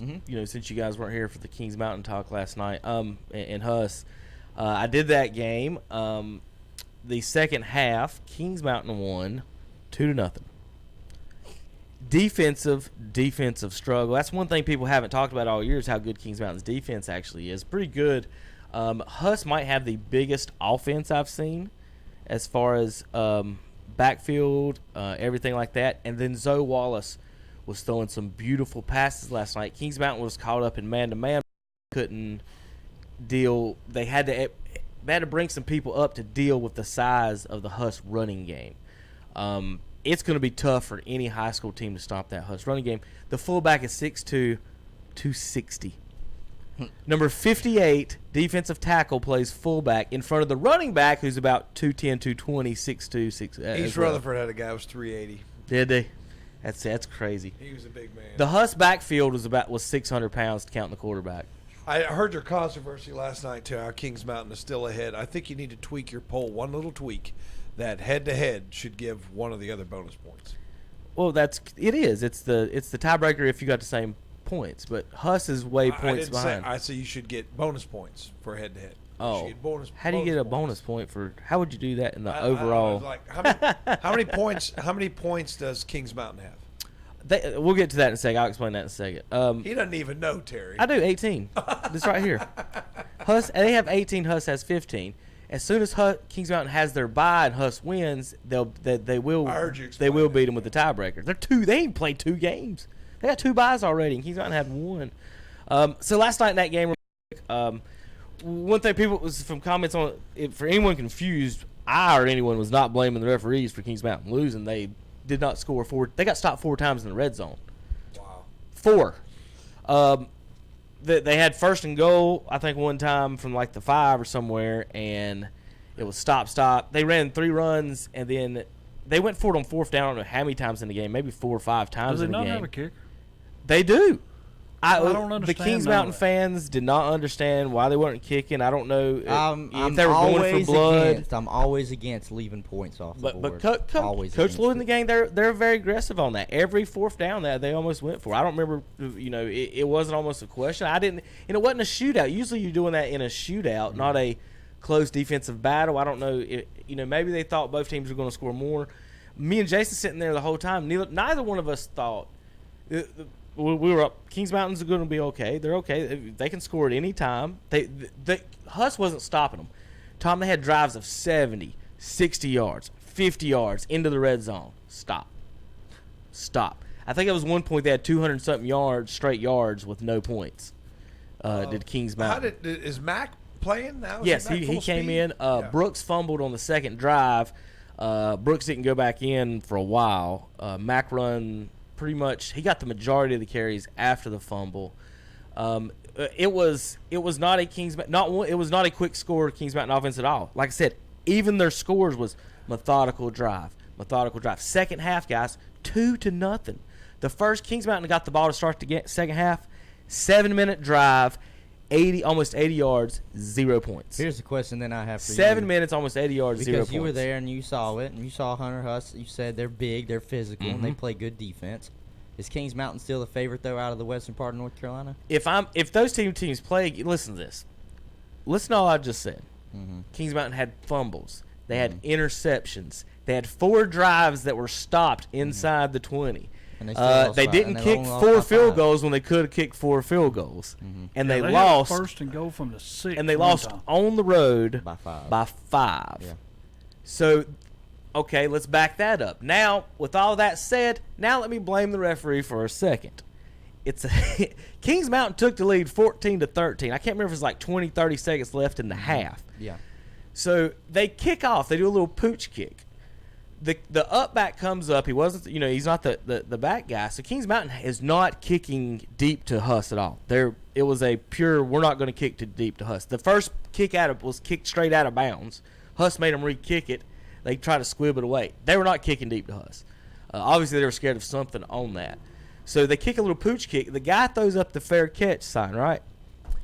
The referee blows the whistle as the ball is hitting him in the chest. Like, there was no question of control. There was no nothing. The ball hit him in the chest, the hard part of the chest, bounced straight back, past the front line of Huss, through them, into the open arms of the 3 Mountaineers basically jumped on the ball. It was a clear fumble play. There was nothing. I didn't even hear the whistle. Juwan didn't hear it on the roof. Joel said he heard it in the stands.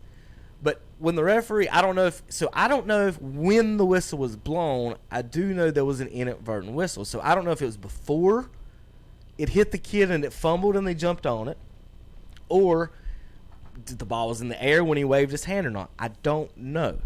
What I do know is that as a football ref that I was trained as, is that you don't even have the whistle in your mouth in football.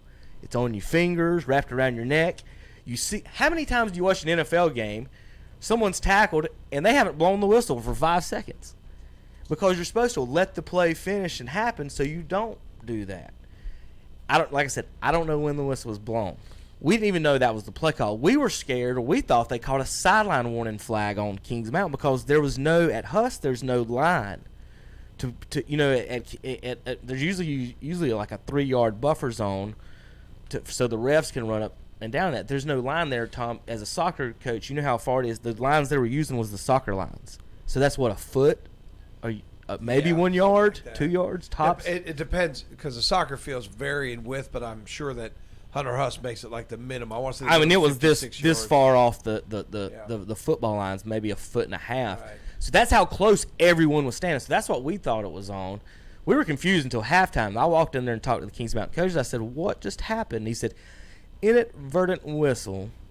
So, and if you don't know what that means the play's dead immediately. Mm-hmm. Basketball, football, everything, right? So no matter what's happening, I guess it's the same thing in soccer if y'all blow it too. Yeah. So if you blow the whistle, the play's dead because you can't assume anything after the whistle that, people stop when they hear the whistle. That's what you're supposed to hear. So so the fumble, so they have to re-kick, basically. We end up or something like that. Or Kings Husk got the ball there on the fair catch where he touched it on the fair catch is what it got. So it was a punt? No, it was a kickoff. So anyway, Husk ends up with the ball, 10 seconds left, ball about the 40, 45-yard line. They go back to pass. They were looking deep down the sideline. Zoe looked left. When he did, the Kings Mountain, the Wilson boys pressured from the left side, so he couldn't hit his wide receiver. He had a guy kind of man-to-man. The safety was coming over the top. It would have been a close play.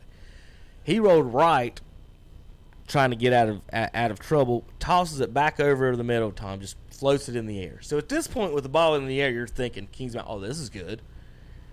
The receiver gets a hand on it, hit by a Kings Mountain defender. Ball pops up in the air. I'm like, oh, this is good.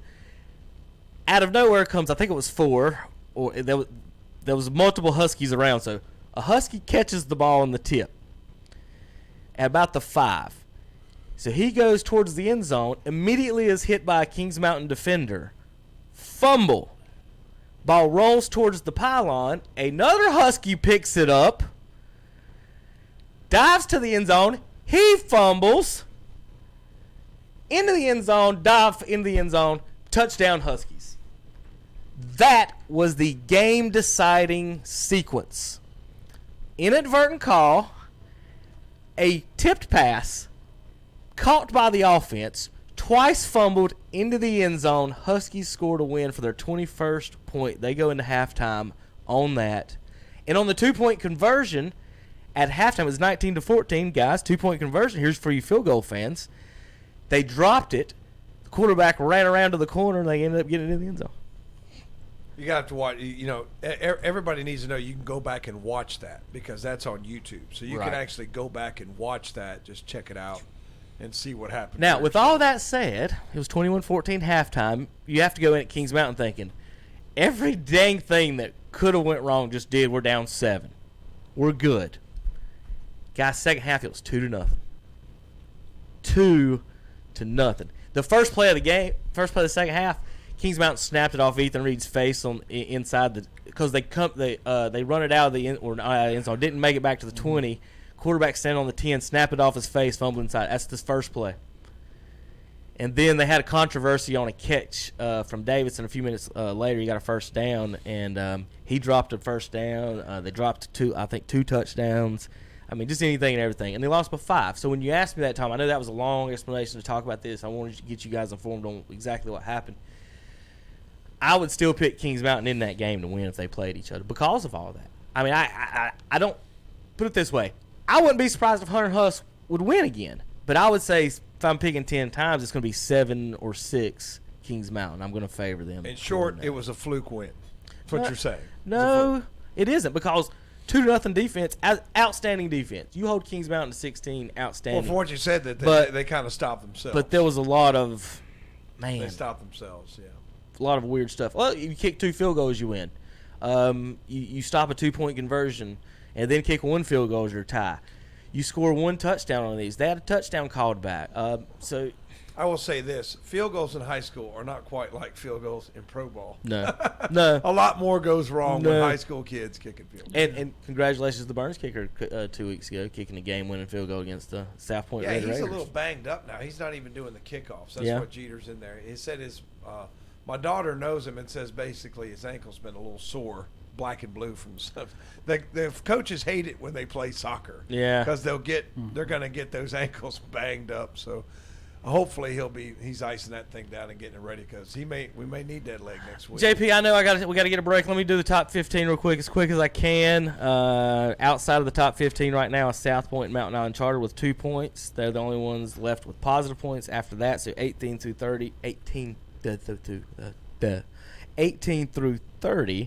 are all negative points right now. At number 15 is the Chase Trojans with 3 points. They're 5-2.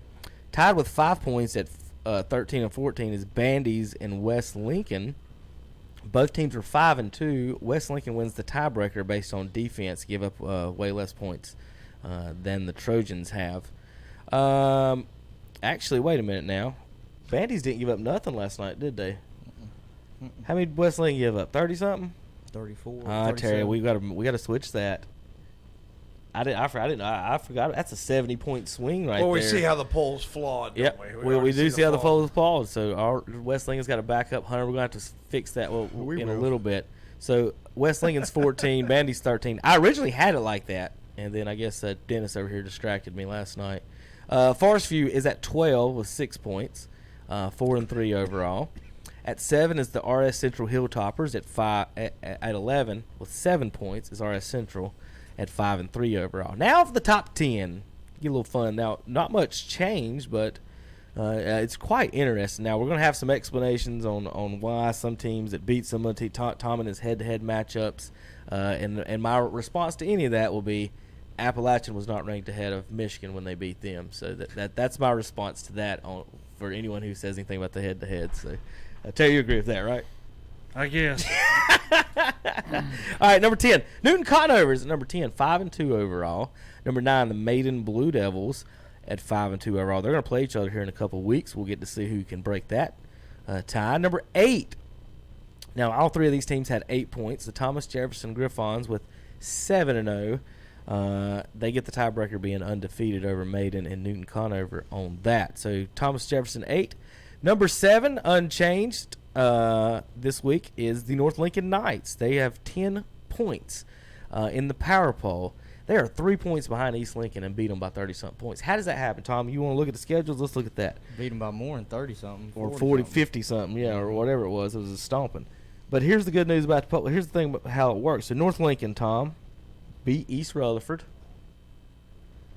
beat West Caldwell, Bessemer City, Lake Norman Charter, and then West Lincoln, a good win. And then they just beat East Lincoln. Me and Hunter was at the Parkwood game. Mm-hmm. If they would have pulled that off in overtime, like they probably could have and should have maybe, they would be ranked number 4 in the power poll.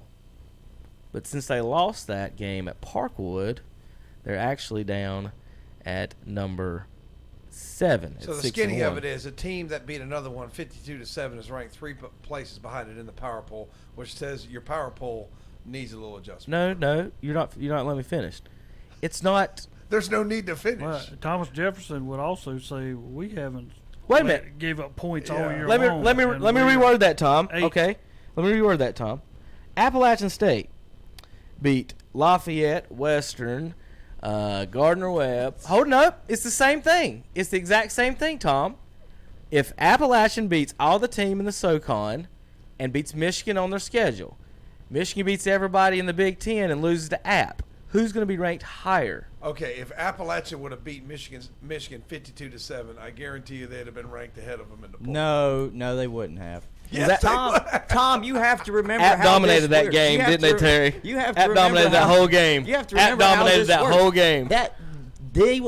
Appalachian would have to be the benefactor of everybody else in front of them losing, and that just wouldn't have happened. That's the same thing with this. Is that not a fair comparison, though? These guys need to go work for the government, do some kind of government statistics. I understand how this works. It's the same thing with college football. Right. Utah could lose to Oregon State today at 15, but that does not mean that Oregon State is going to jump to 15 because they've got so many teams in front of them. If Oregon State beats them 52-7, they will be ranked above. I don't know where they'll be ranked. Now watch this, Tom. Here's what's special about the poll.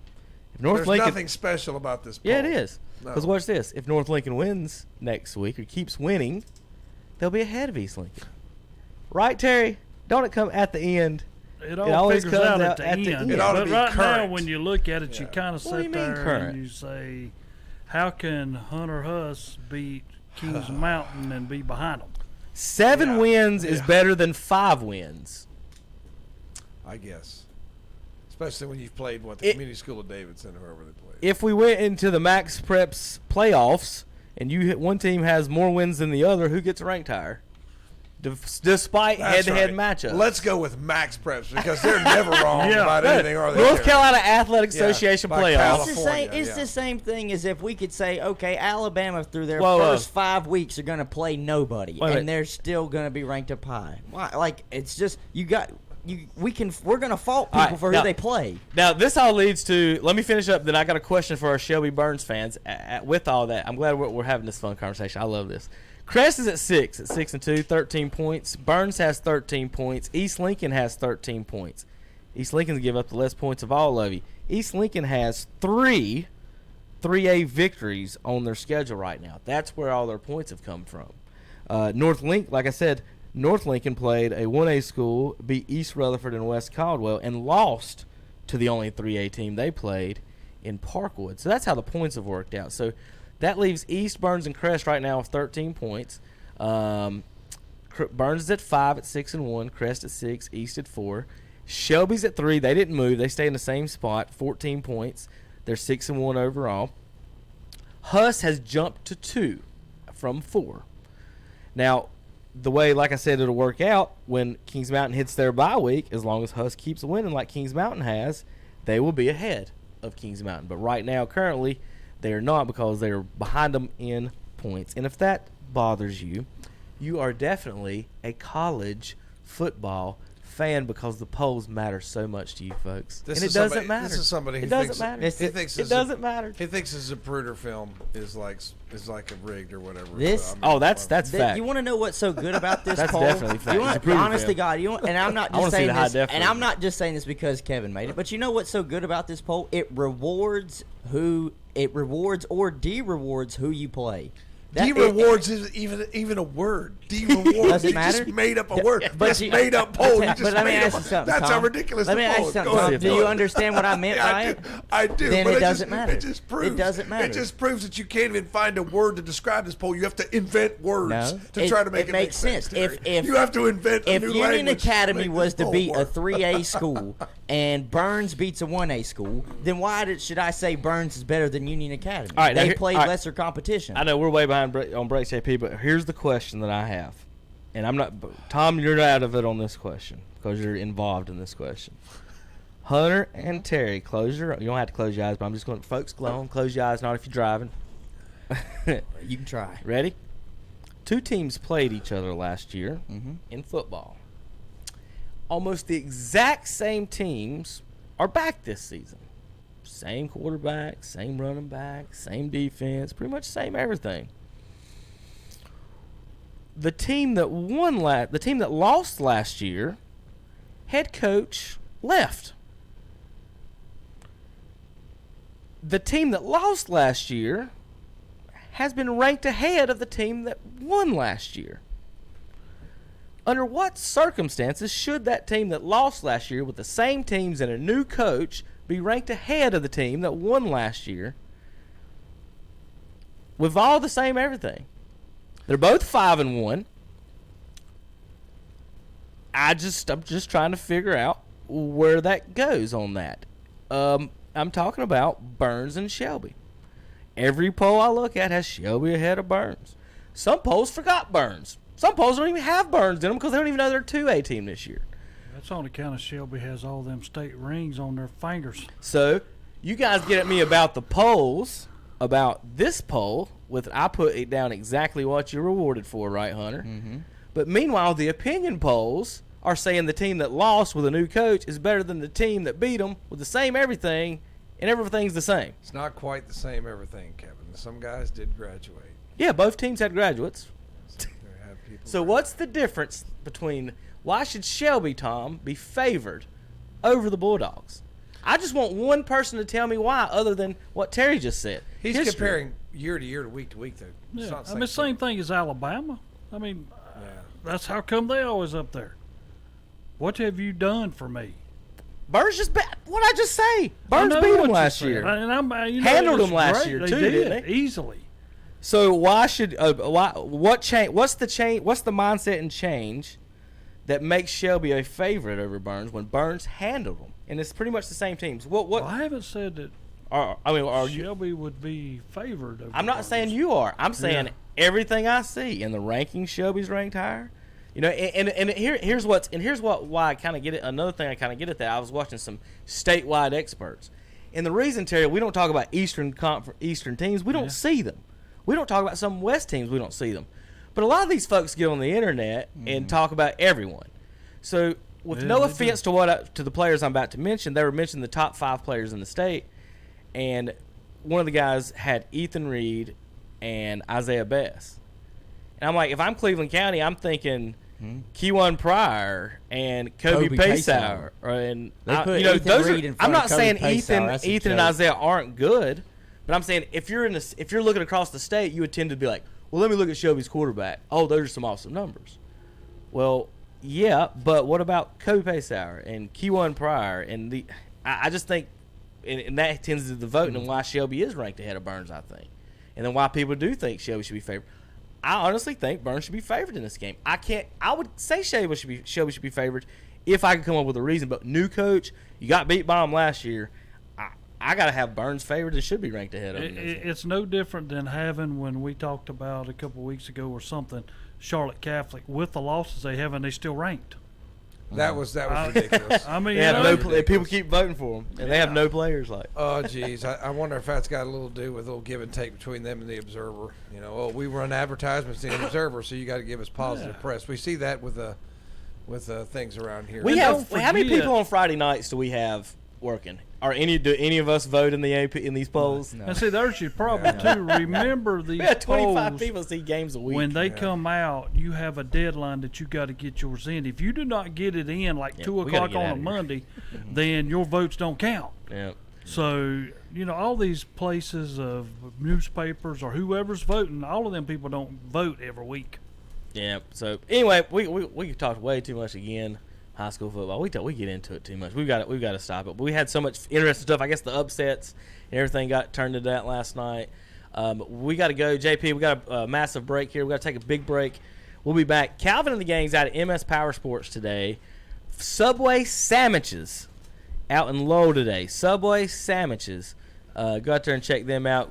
Buy your motorcycle, 4-wheeler from them today. We'll be back in just a few minutes. We've got NFL, NASCAR, and baseball playoffs on KTC Broadcast. The starter holds the green flag high and lets it fly. We're back on the way at Talladega. The NASCAR Gander Outdoors Truck Series Playoffs. Alabama native son Grant Enfinger leading the charge. Playoff Race 4. Thundering around that outside lane. And the tough trucks of NASCAR storm Talladega. Friesen gets shuffled to the outside. They bang on each other. The Sugarland Shine 250. 3 wide for second and 3. Saturday at 1 p.m. on the Motor Racing Network. The Sugarland Shine 250 this Saturday afternoon at 1 o'clock on Carolina Country WCSL 92.3 FM, 1590 AM, and online at ktcbroadcasting.com.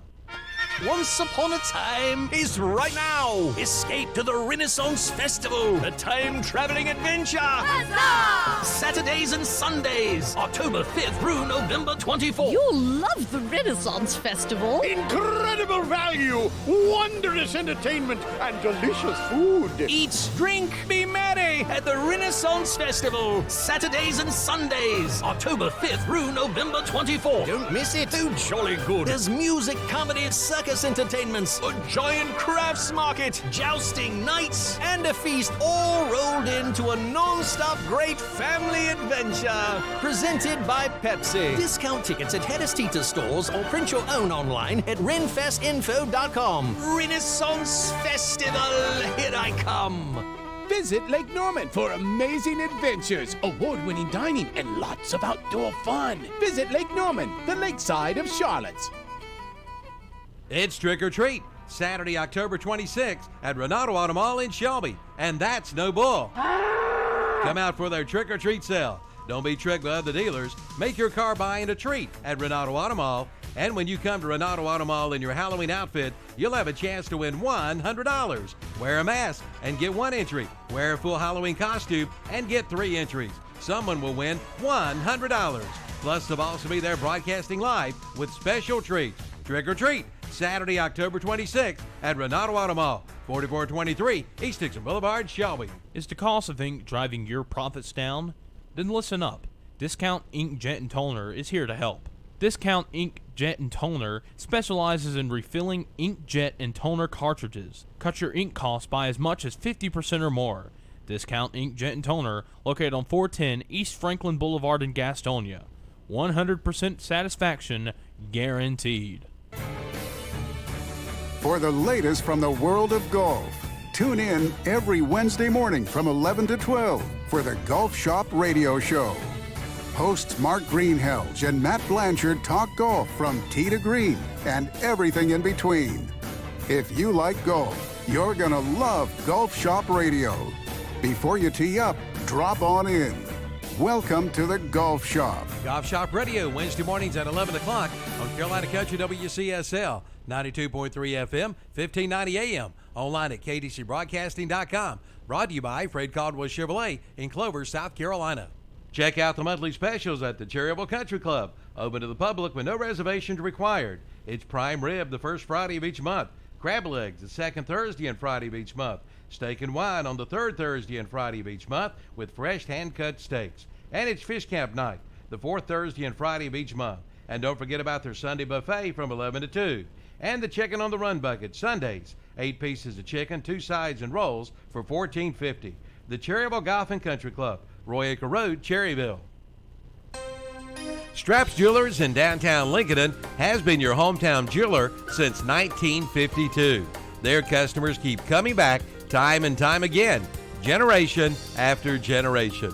You'll find a large selection of fine quality jewelry for any budget and for most any occasion. And they feature in-house jewelry repair, and layaways are welcome. So start your tradition today with a visit to Straps Jewelers, 315 East Main Street in downtown Lincoln. Online at strapsjewelers.com and like them on Facebook too. The starter holds the It's green Trick or flag high Treat, and lets it Saturday, fly. October 26th at Renato Auto Mall in Shelby. And that's no bull. Come out for their Trick or Treat sale. Don't be tricked by other dealers. Make your car buying a treat at Renato Auto Mall. And when you come to Renato Auto Mall in your Halloween outfit, you'll have a chance to win $100. Wear a mask and get 1 entry. Wear a full Halloween costume and get 3 entries. Someone will win $100. Plus, they'll also be there broadcasting live with special treats. Trick or Treat, Saturday, October 26th at Renato Auto Mall, 4423 East Dixon Boulevard, Shelby. Dang it. What's the matter? My GPS. It told me to turn right, but there wasn't a road there. Now it keeps telling me to make a U-turn. Oh, well, do you have a map in your glove box? I don't think so. FEMA says you should always have a map on hand for emergencies and times like now when technology fails you. Yeah, I could use one because my GPS only shows where I am. Sometimes I need to see more of the area. I'll buy one when we get back. You don't have to buy one. There are great new maps out from Mass Marketing Incorporated, and you can get one free. Do I have to give my email address or sit through a presentation or something? Nope. Just stop by any of the businesses that sponsor them. Some include the Don Gibson Theater on South Washington Street, Shelby. Hibbs Roofing on R.D. Road in Shelby. Wood Spring Suites on Sioux Lane Road in Shelby. At Crossroads Mini Mart on Fallston Road in Shelby. At York Tax Service on Marys Grove Road in Shelby. And at Sandy's Country Christmas on West Dixon Boulevard in Shelby. I drive past them all the time. Well, stop in. You just think you know everything, don't you? No, I'm just saying.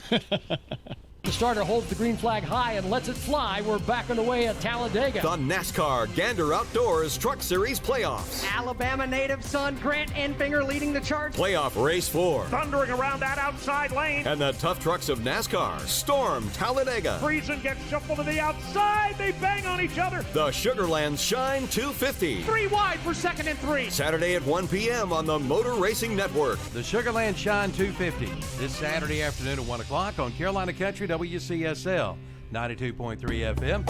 How's the best way to explain the golf at Glen Oaks Golf Course in Maiden? It's world-class golf for the working class. Yes, golf is no better than it is at the Glen Oaks Golf Course in Maiden, with special programs for seniors, men, ladies, and juniors, plus a driving range, banquet facilities, a swimming pool, picnic area, and more. For your tee time or other questions, call 828-428-2451. The Glen Oaks Golf Course, 245 Golf Course Road in Maiden. It's world class for the working class. The countdown till Christmas sale begins this week at MS Power Sports in Gastonia. Hi, I'm Calvin Hastings, and I want to invite you to join the boss as we start the countdown till Christmas sale this Saturday, October 12th at MS Power Sports in Gastonia. We'll be there from 10 a.m. till 2 p.m. with free Subway sandwiches, chips, and soft drinks. Plus, you can register to win free prizes, including Renaissance Festival tickets, free meal certificates, free rounds of golf at Craters Mountain Golf Course, free balls t-shirts, and more. And check out the great deals with zero money down and payments as low as $75.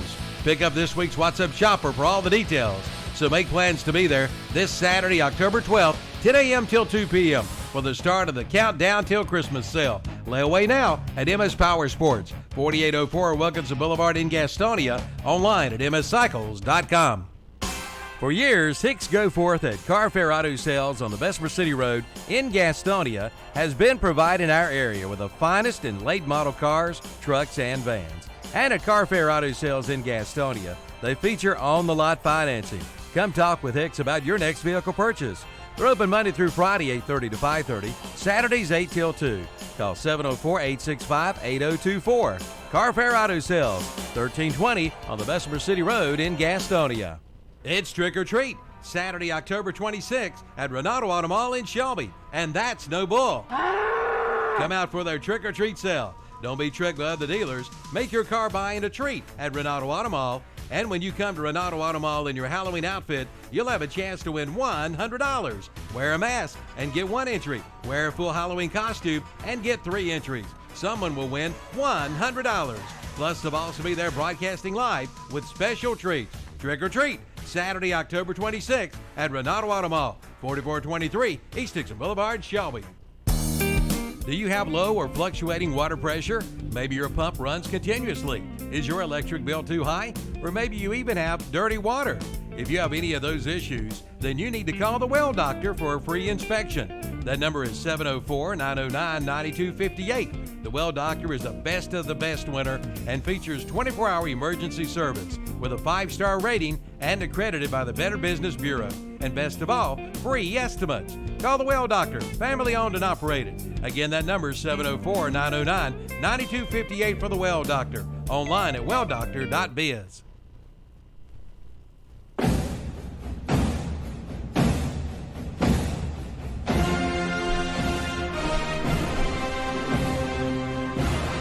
Rally squirrels!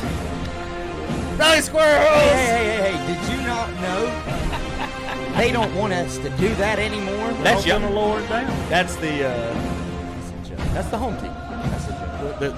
The team that wins control y'all, is it? Right? Hey, that rules. That's a joke. Tomahawk chopping. Time the Braves and Dodgers play today, Hunter. They don't. Braves and Dodgers today. They don't. Now, Kevin, come on. What? That game. Which 5 game? Between Atlanta and St. Louis. St. Louis hit the Staples easy button quick. That was I don't easy. even want to hear it. That game will never happen if they played each other 100 more times. It happened 1 out of 5 times. There's no way. About 20 out of 100 times. Me and Terry, we had this conversation last night in one of our breaks. Rally squirrel! And I will say this. that whole series for the Braves was lost by Snicker, the manager. It was. It was The lost whole by series he was out managed, out coached. That's hard to say. Schultz not that good. When you have that's what Keuchel when you've got sitting Dallas over there and you do not let him start the biggest game that you got, and just like I've tried to tell a lot of people, then a lot of people were sending in stuff saying, Terry, you're wrong. I wouldn't start Keuchel. Well, you know what? Yes, you should have. Yes, you should have. He's the guy that's been there and done it, and you did not start him. Big Atlanta Braves fan that I am, I can tell you that I saw Fulton-Elwich pitch this year. But let me tell you something. It was not with the Braves, Major League team. It was with Gwinnett. You know why? Because he had a AAA stint for a long time this year. Okay. So I got to see him pitch, and he still struggled against the Knights in Charlotte. Now, they brought him up when he was done with his AAA stint, and he played pretty well. Yeah. But this is what I don't understand.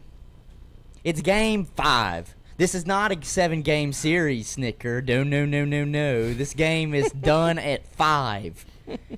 Really, you could always go back and say the Braves should have had chances to put this one away, though. They could have won Game 1, and they could have won Game 4. They had multiple opportunities.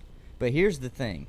Snicker, Fulton-Elwich had pitched 2 games prior to Game 5. Yeah. He had a great game, but you're asking him to come off short rest to come and start in a crucial Game 5. He is one of the top 3 young pitchers that we have. Okay, you got to get off your high horse for just a second. We've got a special caller, special caller from London, England, ready for the Panthers game. Sunday morning, we have a caller from London, England. Terry's out. From foggy London, Chris Fewen, Bowtie Limousine Service. What's up, Chris?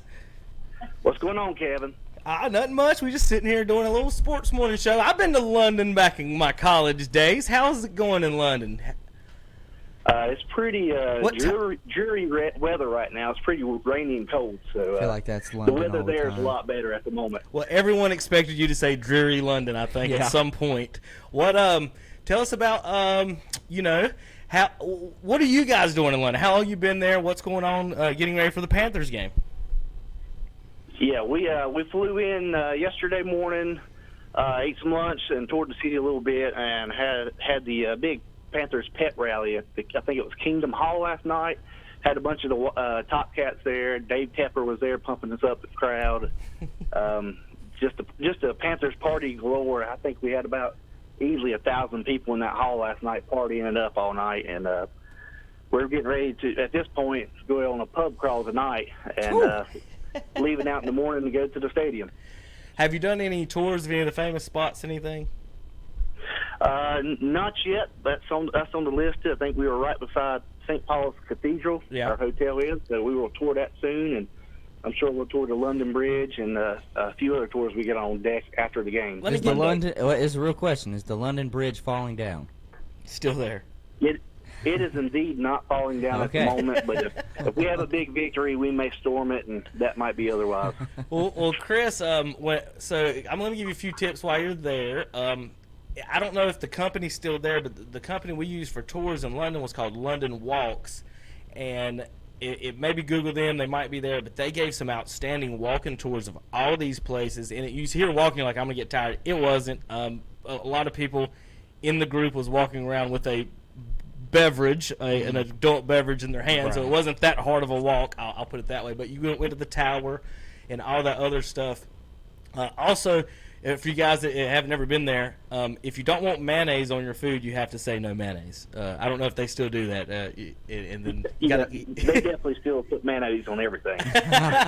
Like it was like, you don't have to say it. You'll say, I want a cheeseburger with ketchup and mustard. It's coming with ketchup, mustard, and mayonnaise. So. Chris, Panthers and Bucks. Your Panthers have won 3 in a row. How do you feel about the Panthers and Bucks in London? I think this team is on the right track. Healthy quarterback play will be the key. I think. Are you on the Kyle Allen bandwagon? You know what? I think Kyle Allen's going to be a suitable replacement till Cam's healthy. I still think a healthy Cam is still a top-notch quarterback in the league. So I think Kyle's a suitable replacement. The defense is going to carry us, but for me, I predict a the train keep on rolling and a Panthers victory tomorrow afternoon. Oh. So what else y'all got planned over there? You know what? I'm not really sure. What the wife tells you to do, what Brandy said tells you to do? Exactly. Whatever my wife says she wants to do, that's what we're doing. Did you guys get a chance to tune in to the Crest game last night on the internet while you was over there? I don't know how busy you guys were getting into. I know you guys are sponsor over there at the Crest Chargers. No, we heard the good news. We heard the good news. I hear Brandy. Yeah, we didn't sleep much on that plane. It was an overnight flight, so we was pretty exhausted last night when we finally got back to the hotel, and we slept for a while. So we heard the good news. We support our Crest Chargers. I did that as well after that flight. You end up sleeping while trying to catch up with the time. You guys got some donuts to start, is what I saw on Facebook. Is Brandy hit the donut store?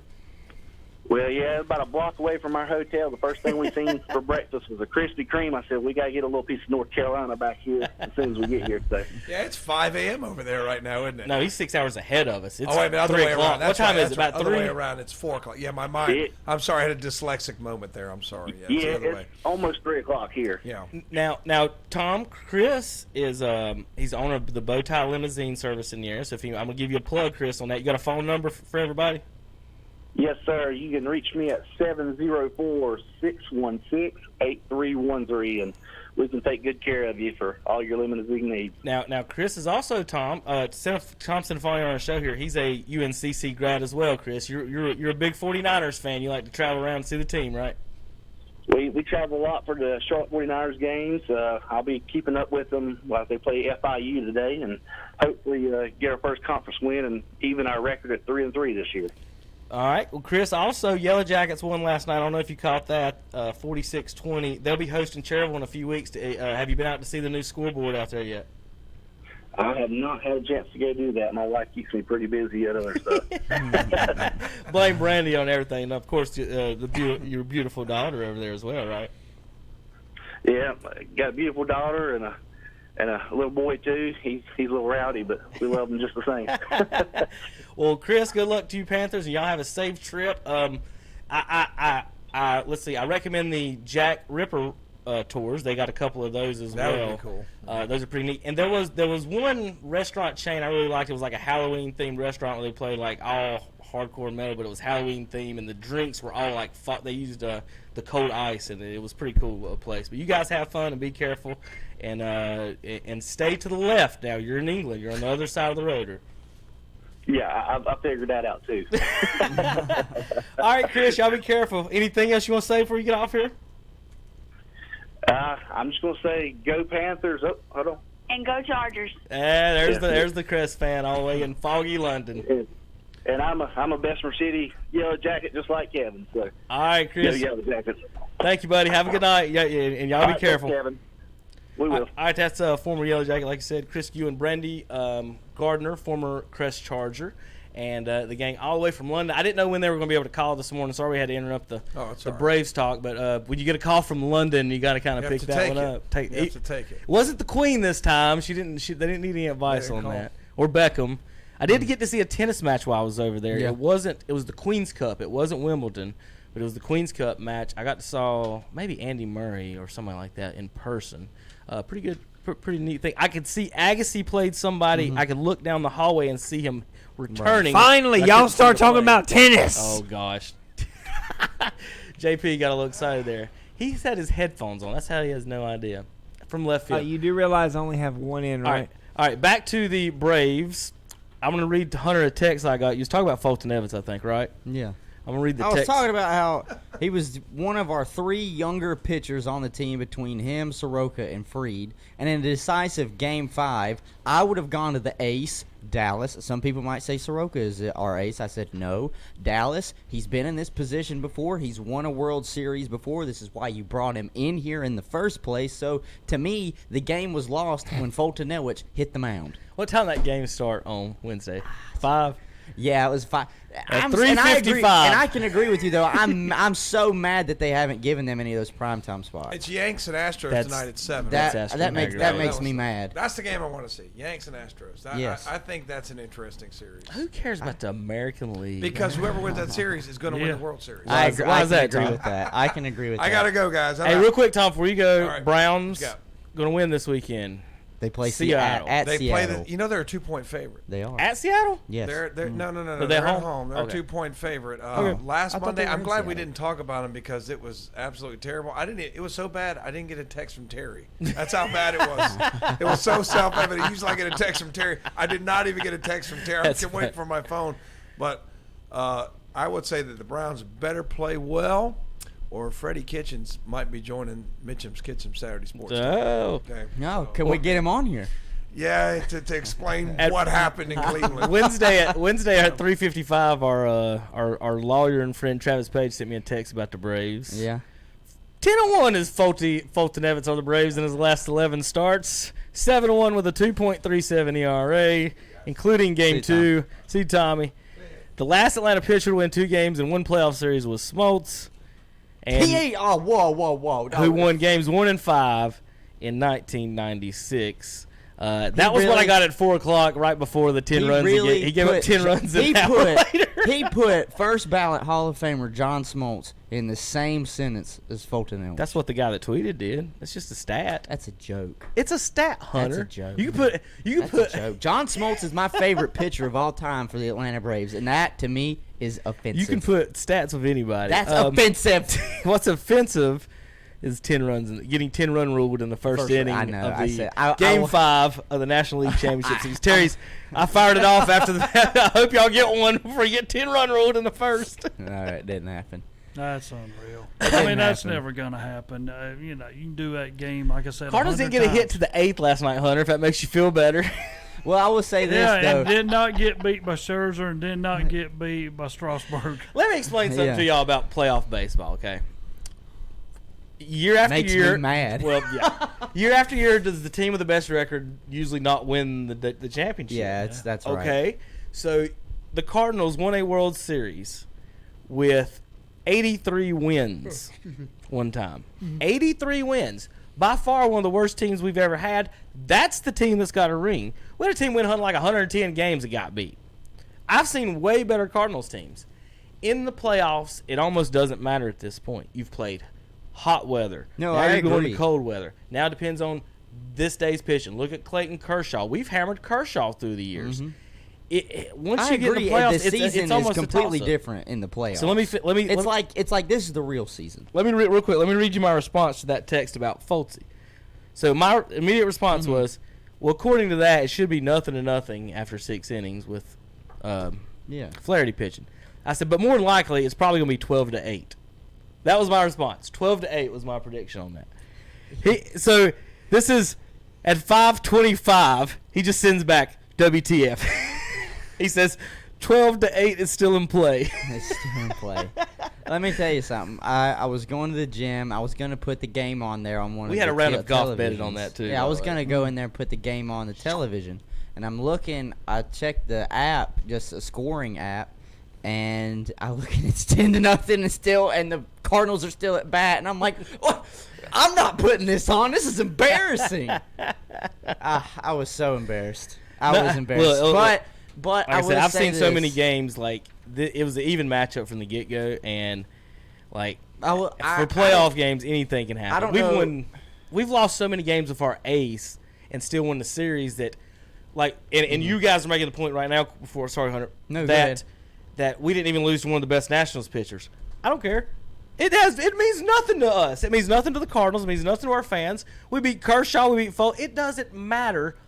Because there's 7 games. No, I know. And in baseball, you got 7 games. But you always feel like if you lose to somebody like they had last night, that, oh, man, now we are behind the 8 ball. Because those 2 guys are coming up back to back. Yeah, they're coming up. And they're going to be tough outs. You know, but I say probably 2 and 3 and then 6 and 7. Here's my question for you, Kevin. Mm-hmm. Did you think it was a good series minus Game 5? Yeah, it was great. It was one. And I'm not saying that now. You might like Game 5 obviously because the Cardinals won. My biggest thing on the series was, like I said, I thought it was an even matchup. Yeah. So I thought anything could happen. And I don't know what you can blame for that, but I mean it was you had 10 runs on 5 hits, so you walked 5 people. I know. You intentionally walked a guy to get to the pitcher and then walked the pitcher. That's what it was. You intentionally walk a guy to load the bases and to see, get to the that pitcher comes back and then to walk me the saying pitcher. I would not have started Fultonellich, but and this is where I'm getting with. I thought the series was great until Game 5, and this is not because we lost. I would have taken that loss easier if it would have been maybe a 2-run different score, a closer ball game, not in the first inning. You literally, at a high school level, would have gotten 10-run ruled. That hurt because it's like, really?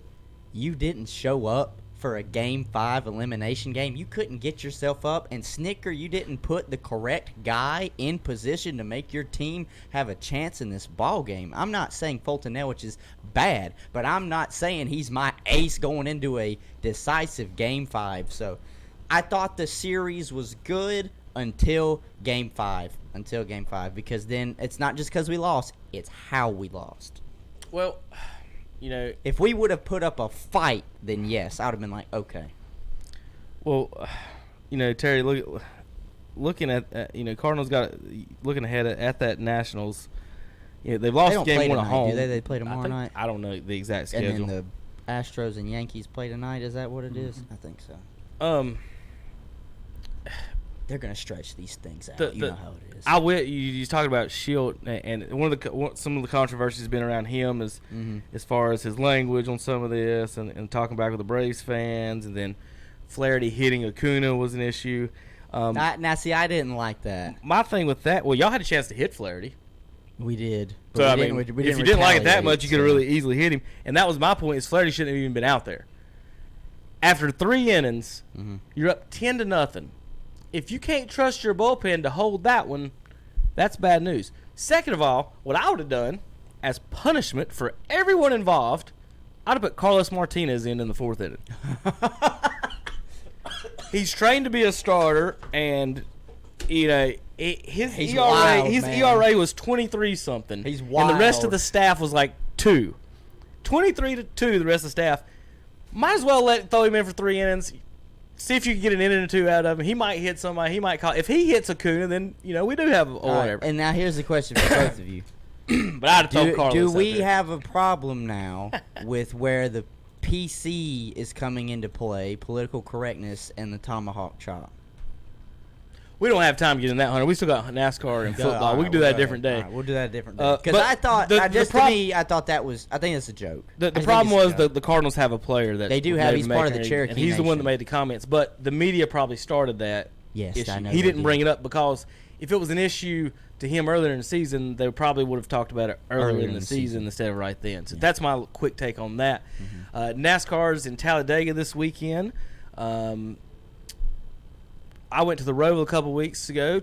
Me and Juwan Wilson actually went. I clicked on the lineup for this, and it's showing me, I don't know what that is. Showing you the Cheerios. I clicked on the qualifying order. That's not the qualifying order. But anyway, qualifying order. See what it says. All right, so playoff time. Went to the Roval. That was pretty fun and interesting. I love that race, man. I really do. But it just gives there's so many different, ways you can wreck or win.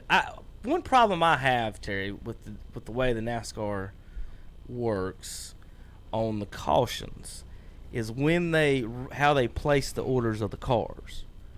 So how Chase Elliott can wreck leading the race and then still end up in a position where he can come back and win with 43 cars on a road course. So what I didn't see and I didn't think about it because I thought he was done for the day. So I didn't even look. Do you know where he restarted at? On that, I've meant to look it up. Wasn't it? Did he go to the tail end? I'm pretty sure he did. Or in the rule is when the caution light comes out, it's immediate freeze.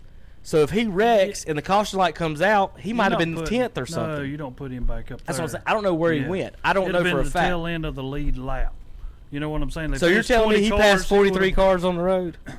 For 37 cars? He would have passed however many was on that lead lap. Right. But I don't think that. Because, he never got lapped. That's what I'm saying. I don't know. I don't know how he ended up back in front like that so quickly because we were like, well, he's done. Well, he did the cautions, He beat people out of the pits on cautions and everything else, and then he passed a few. That's the only thing I don't like about the Roval. It's hard to pass down there. I'll tell you what Chase was doing and how they were passing. I'll tell you, just watching it in person, whoever was doing it was braking was winning. Whoever dove into the corners and took the speed without braking. Because here's what the thing is. At Watkins Glen and these other courses, they know when to brake. They know when they're supposed to. They've pretty much got those down. This is all new. This is all different. So there's a lot of dives into the corners when they do pass someone. Or if you do not, you do like, I think it's Bowman, not Bubba Wallace out of the way. Yeah, if you won't get out of the way, I'm going to make you wreck. I'm all about it. I'm all about it. I'm all about it. I'm all about it. But anyway, that's where I didn't know where he restarted and where he came out of. What is that mess I'm looking at? I was just, it's intriguing to me. I brought it up last night, and Terry scoffed at me how the XFL's coming up. And they're getting ready to obviously have their sort of like supplemental draft, getting players on the rosters. And they've got like 600 people coming out for this draft. And one of them, it was just interesting to see, because I'm trying to see who didn't make NFL rosters that are going and who didn't make it to the NFL level from the pro game. And Marquise Williams, quarterback from North Carolina, is going to be in this draft. Good job. You're going to make $55,000 a year to get your head beat in. Still. Great job, buddy. You're getting paid to play a kid's sport. That's it. That's your pay. $55,000. How much do teachers in North Carolina make? I'm not even. We don't have our head beat in. Look, you're getting to me. Oh, so should we cancel high school sports then? I'm getting high school football. If you're gonna make that argument, I'm getting paid to play a child's game. Real quick, couple of news and notes. We got to get to the NFL real quick after NASCAR's in Talladega this weekend. I'm trying to pull up the Kyle qualifying, Busch. But in Talladega, anybody can really win. Bubba could win in Talladega. You know who's gonna win? Who's gonna win in Talladega, Terry? And I'm pulling for Kyle Busch, but watch Joey Logano. He's down below the 12 line. He's out. I mean, he's not even going to make it to the next one because he's outside. Watch him win down here and automatically go on. Yeah, so there's going to be some craziness in Talladega today with the wrecks and the playoffs and things. Terry wants it to be, I think, the last race of the season, don't you, Terry? You want the championship to be Talladega? I wish the last two races were Talladega and Daytona, and maybe the third one from the last would be Bristol. That's yours. That would be my last three. All right, folks. Catch NASCAR racing on KTC Broadcasting. We've went way too long. God, every week I didn't even meant to write a note, guys, that we can't talk so much about high school on Saturdays because we got all this other stuff to talk about. Friday nights for high school. So moving forward, we're going to do way less high school on Saturday. We're going to talk to Coach Pruitt, give you guys the score. But we had the upsets last night, and that's what we got caught up. I think we should plan it how when we come in, we just go over the scores, say the little tidbit we have to, because Coach Pruitt usually calls in about that time, and then we just move on from there. So we're not going to get into the NBA anything right now, preseason. I do want to jump over to some football stuff. Terry, this is the news and the notes for me are the Patriots going undefeated. And not because of their schedule, because of their offense. Let me read you the defensive stats. Y'all ready for this? Yeah, they're pretty good. They're really good. 74 drives, 41 punts. Now, here's where it gets fun. They have give up on the season 3 touchdowns. Mm-hmm. The defense has scored 5. They've on the season given up 2 field goals. The defense has scored 5 touchdowns. So if you're counting at home, the Patriots defense has outscored the opposing offenses. 6 touchdowns, 30 points to the opposing offenses, getting 3 touchdowns and 2 field goals. The Patriots defense has outscored opposing offenses by 8 points. And their offense. So that's without Tom Brady scoring a point. And their offense is now down to some 7th round and undrafted players playing wide receiver, besides Julian Edelman. Josh Gordon is hurt. Rob Gronkowski retired. Dorsett is hurt. So Just hand him the trophy at this I point. understand that Brady's good, and I say that Edelman's come around in his prime since Brady's there. But how in the world does Edelman get so wide open? He's a good route runner. Ask Jason Witten. And it's crazy to think, too, because he didn't play wide receiver in the college. He was a thing that gets me. quarterback. I think that He ends up wide I'm gonna tell you that open. helps you. It helps you if it helps you. I played wide receiver and then went to quarterback. I've played them both, and as a DB, it helps you a lot knowing because you know you kind of know what routes are coming or what's going to happen. So if you're a receiver and you've played quarterback, you look out there and with Edelman knowing Tom's a smart quarterback. Like if this was a bad quarterback, it probably wouldn't work as well because this is what he does. They call, and I'll tell you who did it last night. Quentin Davidson for Kings Mountain ran one of the most beautiful high school routes I've ever seen, Terry. They ran it out and up. They've been running it this year. Huss was all over it. When he went out and up, safety immediately, when he saw him go out, ran straight down the side. He went to meet him. Davidson saw the safety coming. Quentin took an immediate left and crossed him to curl up under him instead of going deep. He was swallowed up to the corner deep. Davidson ran an out, up, and a curl back to Ethan Reed, and Ethan Reed found him on the curl. So that's what I mean by that's probably what Edelman and Brady's doing. They're running option routes out there. Edelman is getting into, and Terry's talking about wide open. Jason Witten will tell you he runs the wide option route. He just runs at the linebacker. Whichever way his butt turns, that's the direction Jason Witten goes because he has to turn his hips to find Jason. So they're just running at people. Edelman and I think Brady are really on page on that right now from the quarterback position. Real quick, I know I had way more stuff to get into. NFL standings wise, he talked about the Browns playoffs. They're out of the playoffs right now. They're 8th. Cowboys, Panthers, and Redskins are out of the playoffs right now. The final 2 teams in the playoffs are Seattle and Detroit, based on wild cards. Chicago's in the 7th. Rams, Minnesota, Dallas, and Panthers in 10th and 11th.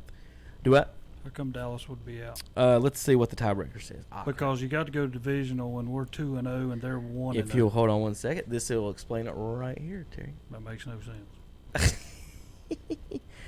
Wins tiebreak over Dallas based on best win percentage in common games. Common games. What about divisional? That doesn't count at this point. I'm just telling you that's the official tiebreaker. But Terry, I'm gonna give me and you credit because everybody thought we were crazy. We picked Oakland to beat Chicago over in London. We did. Also picked Dallas to beat Green Bay, and that was ugly until the second half. You picked that. I don't think people understood why I did that. I said I think Dallas is going to win, but Green Bay is going to cover. All right. Well, I would have won the money, but I lost the pick. So. Well, I just want to little horn here. How about them Saints? 4-1, no Drew Brees for a couple weeks. I think they're the best team in the NFC. I said it before the season. 3rd year in a row. I would say this. It's going to be. I think Green Bay right now is the best team in the NFC. I wouldn't say Green Bay. If it was me, I'd say Seattle. Seattle's going to have a tough game though against Cleveland today or tomorrow. I have Seattle winning that game, but I think Detroit's in the playoffs. I think Cleveland's going to make a tough push game for Cleveland. If they lose, they're 2-4. And Seattle, but let's not take away from San Francisco. That front 7 for San Francisco is disgusting. Well, all I know, they're pretty good. Is what's the name, Bosa? Nick. Yeah. He put it Mayfield to trouble, but he said did. I saw he was scared. Yeah, that's exactly what he said. Well, that's exactly what he said. The Browns seriously, and I mentioned it last week. How was Buffalo 5th? They are 4-1. Hunter, I mentioned it last week. And Josh Allen, we trust. That. Damn, I just maybe you ever run your mouth, maybe forget what I was about to say. They're 5th on account of New England would be the top seed. I'm just sitting there and stare at the camera until I figure out what I was going to say, dang Hunter. I'm just going to skip over that. The reason they're 5th, Hunter, is because the top 4 go to the division champs. So if you don't win your division championship, you're automatically 5th or 6th. Yeah. Whether you go 15-1, and tie and lose the tiebreaker, you go 15-1 and get to be the 5 seed. You can't beat Buffalo. Buffalo had their chance, and New England beat them. That's right. I mean, it Barely. is. Barely. That's been the hardest competition New England has faced all year. Let's think about it. Buffalo. They got Dallas coming up. Who? Buffalo? New England. New England. Yeah, I'm sure they're freaking scared right now. Yeah, they're shaking in their boots. They're shaking with excitement how many times they're going to pick. Rams are out of the playoffs back. right now. Detroit's in. Chicago is one spot out. Terry likes the Seahawks right now out west. San Francisco's undefeated still. Like I said, I still feel great about my New Orleans as long as Drew Brees gets back and healthy. New Orleans has got to deal with Minshew mania. Oh, I know. Remember what I was going to say. The Browns. Terry, you talk about them being 2-4. We talked about that before the season. They easily could be 2-4 to 2-5, 3-4, 3-5. The first 8 games of the season is going to be brutal for Cleveland. The back half on the schedule. We were looking at maybe if they have a good team, if they really do have a good team, they could get to 9-10 wins. But that first part of the schedule, they still got the next 2 weeks: Seattle and at New England. Then it gets a little easier. Broncos, Bills, Steelers, Dolphins, Steelers, Bills. Well, here's the thing as well. To add 2 wins to them automatically now because 2 I add to the Bengals. Steelers because I was expecting Big Ben to be there all year when we first started talking about the Browns, but now they're on their 3rd string You quarterback. got 2 in Bengals and Pittsburgh. 2 Steelers games still. I know. That's There's that's 4. 4. That could be 4 wins. You got the Cardinals. That's 5 wins. You got the Dolphins. That's 6 possible. You've already wins. beat the Ravens once That's this year. You 8 could do it again. That's 8-3 right there. But you could be 2-5 before you ever get to those. Exactly. So Cleveland, you could be in panic mode, but you could still make the playoffs But at what 9 did we and say? 7. 9-7. We said 9-7. I was like, 9-7 is a great year for them. The last part of the schedule is easy. They could go into the playoffs on like a 10-game winning streak, Terry. You won't beat the Colts. What no, Colts? I don't think they'll beat the Colts. What Colts?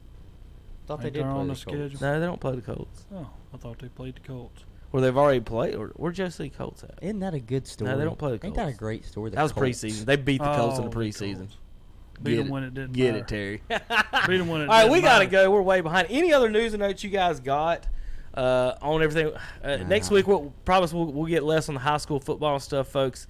Just a big week this week. We got into it. Quick note, let's see. As far as, what I've said before about Chaz trying to stick the quarterback, how about the story Devlin Hodges, undrafted from Sanford? Yeah. Eventually invited to Steelers rookie camp, Duck. He signed goes for by Duck. $1,000 as the 4th string quarterback and waived. Practice squad, promoted to the active roster. And Quarterback now for the Steelers. he is starting for the Pittsburgh Steelers. He goes by Duck. That's his nickname. So no matter the circumstances, I think somebody that's can fun. believe in you. You can do what you do what makes you $4.95. happy.